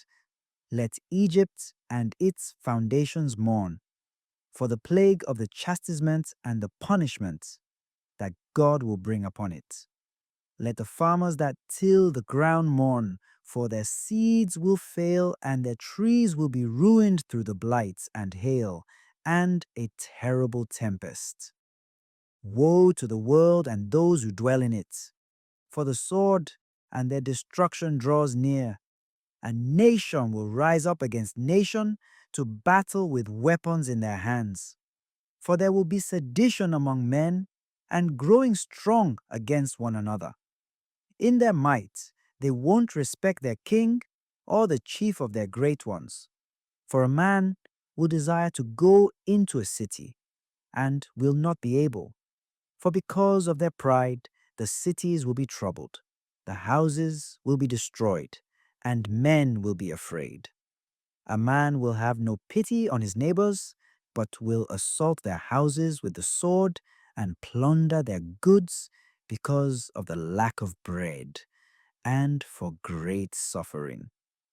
Behold, says God, I call together all the kings of the earth to stir up those who are from the rising of the sun, from the south, from the east, and Libanos, to turn themselves one against another and repay the things that they have done to them, just as they do yet this day to my chosen, so I will do also, and repay into their bosom.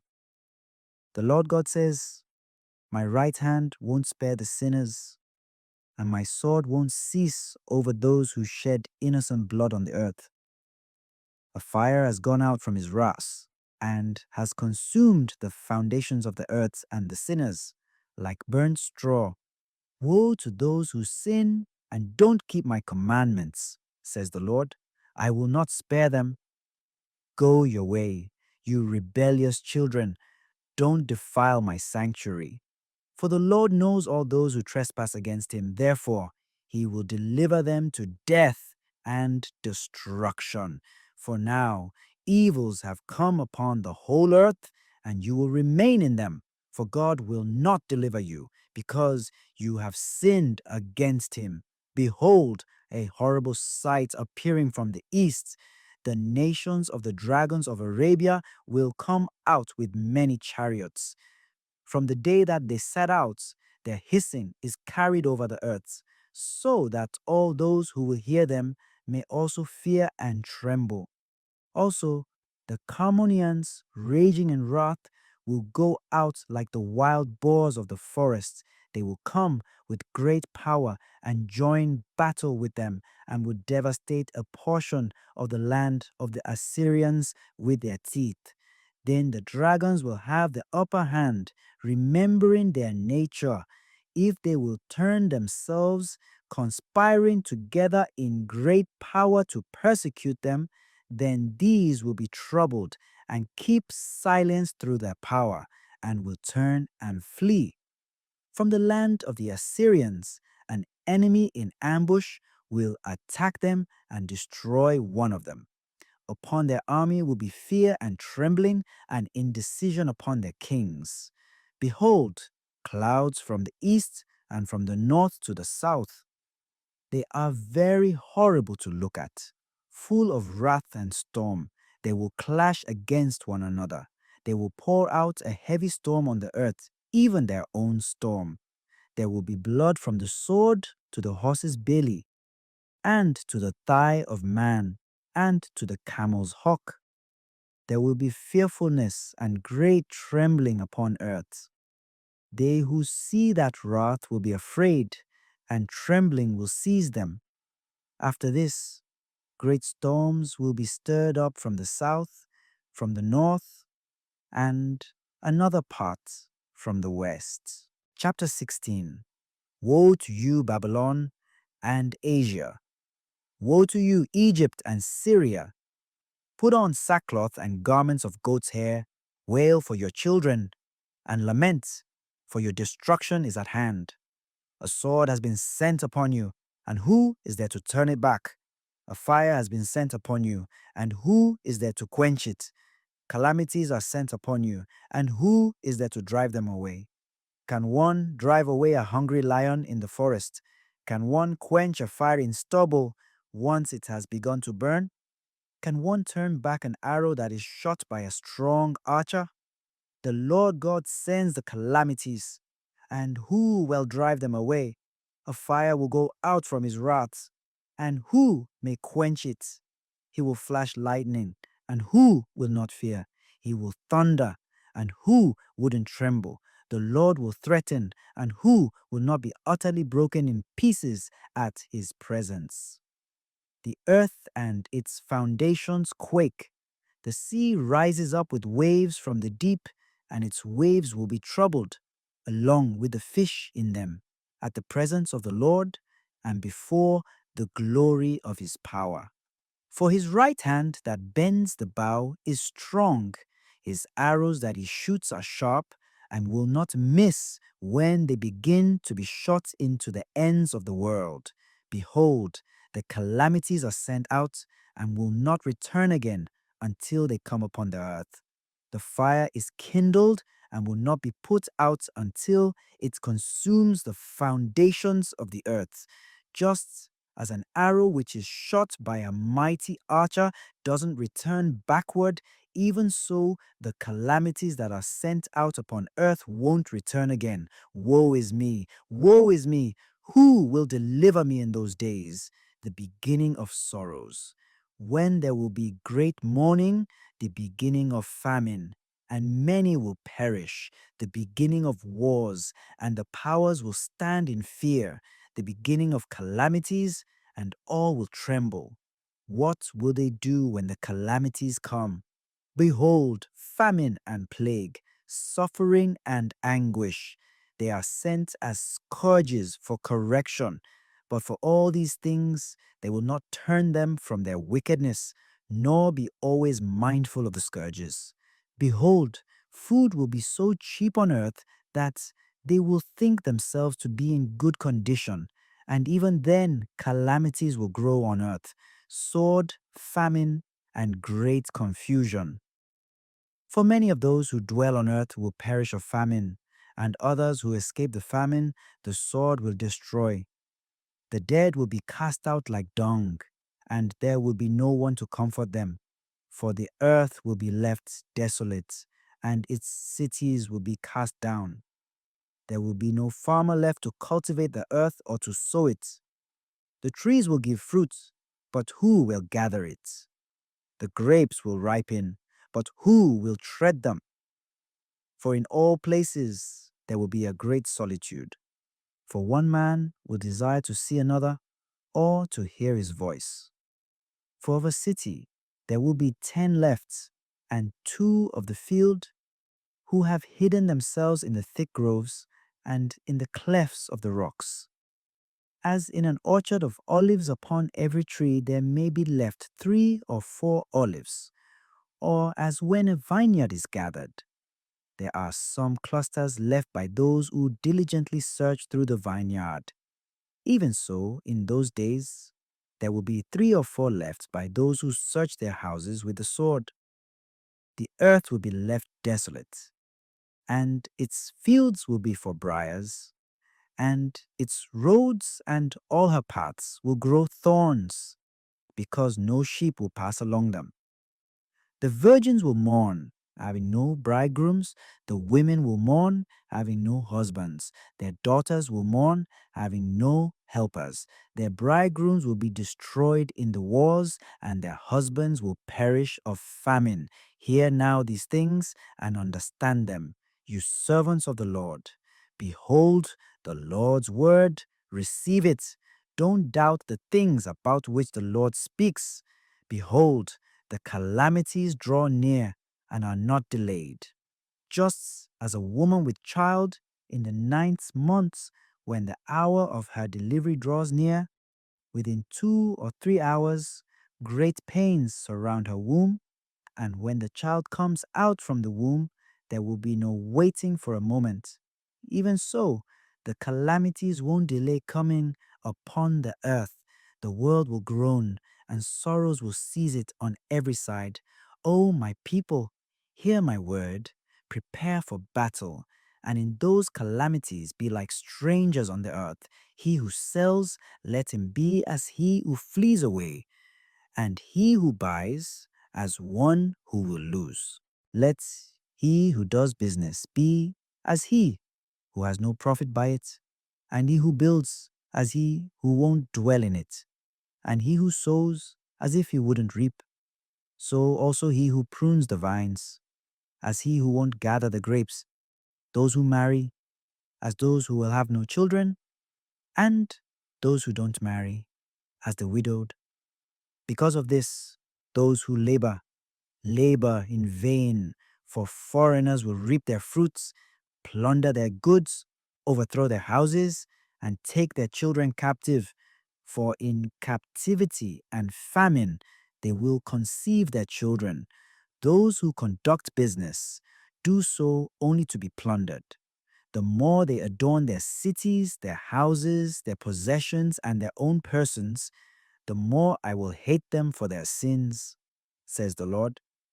Just as a respectable and virtuous woman hates a prostitute, so will righteousness hate iniquity when she adorns herself and will accuse her to her face. When he comes, who will defend him, who diligently searches out every sin on earth? Therefore, don't be like her or her works. For yet a little while, and iniquity will be taken away out of the earth, and righteousness will reign over us. Don't let a sinner say that he has not sinned, for God will burn coals of fire on the head of one who says, I haven't sinned before God and his glory. Behold, the Lord knows all the works of men, their imaginations, their thoughts, and their hearts. He said, let the earth be made, and it was made. Let the sky be made, and it was made. At his word, the stars were established, and he knows the number of the stars. He searches the deep and its treasures. He has measured the sea and what it contains. He has shut the sea in the midst of the waters, and with his word he hung the earth over the waters. He has spread out the sky like a vault. He has founded it over the waters. He has made springs of water in the desert and pools on the tops of the mountains to send out rivers from the heights to water the earth. He formed man and put a heart in the midst of the body and gave him breath, life, and understanding. Yes, the Spirit of God Almighty, he who made all things and searches out hidden things in hidden places. Surely he knows your imagination and what you think in your hearts. Woe to those who sin and try to hide their sin, because the Lord will exactly investigate all your works and he will put you all to shame. When your sins are brought out before men, you will be ashamed, and your own iniquities will stand as your accusers in that day. What will you do, or how will you hide your sins before God and his angels? Behold, God is the judge. Fear him, stop sinning, and forget your iniquities to never again commit them. So will God lead you out and deliver you from all suffering. For behold, the burning wrath of a great multitude is kindled over you, and they will take away some of you and feed you with that which is sacrificed to idols. Those who consent to them will be held in derision and in contempt and be trodden underfoot. For there will be in various places and in the next cities a great insurrection against those who fear the Lord. They will be like madmen, sparing none, but spoiling and destroying those who still fear the Lord. For they will destroy and plunder their goods and throw them out of their houses. Then the trial of my elect will be made known, even as the gold that is tried in the fire. Hear, my elect ones, says the Lord. Behold, the days of suffering are at hand, and I will deliver you from them. Don't be afraid, and don't doubt, for God is your guide. You who keep my commandments and precepts, says the Lord God. Don't let your sins weigh you down, and don't let your iniquities lift themselves up. Woe to those who are choked with their sins and covered with their iniquities. Like a field is choked with bushes, and its path covered with thorns, that no one may travel through. It is shut off and given up to be consumed by fire.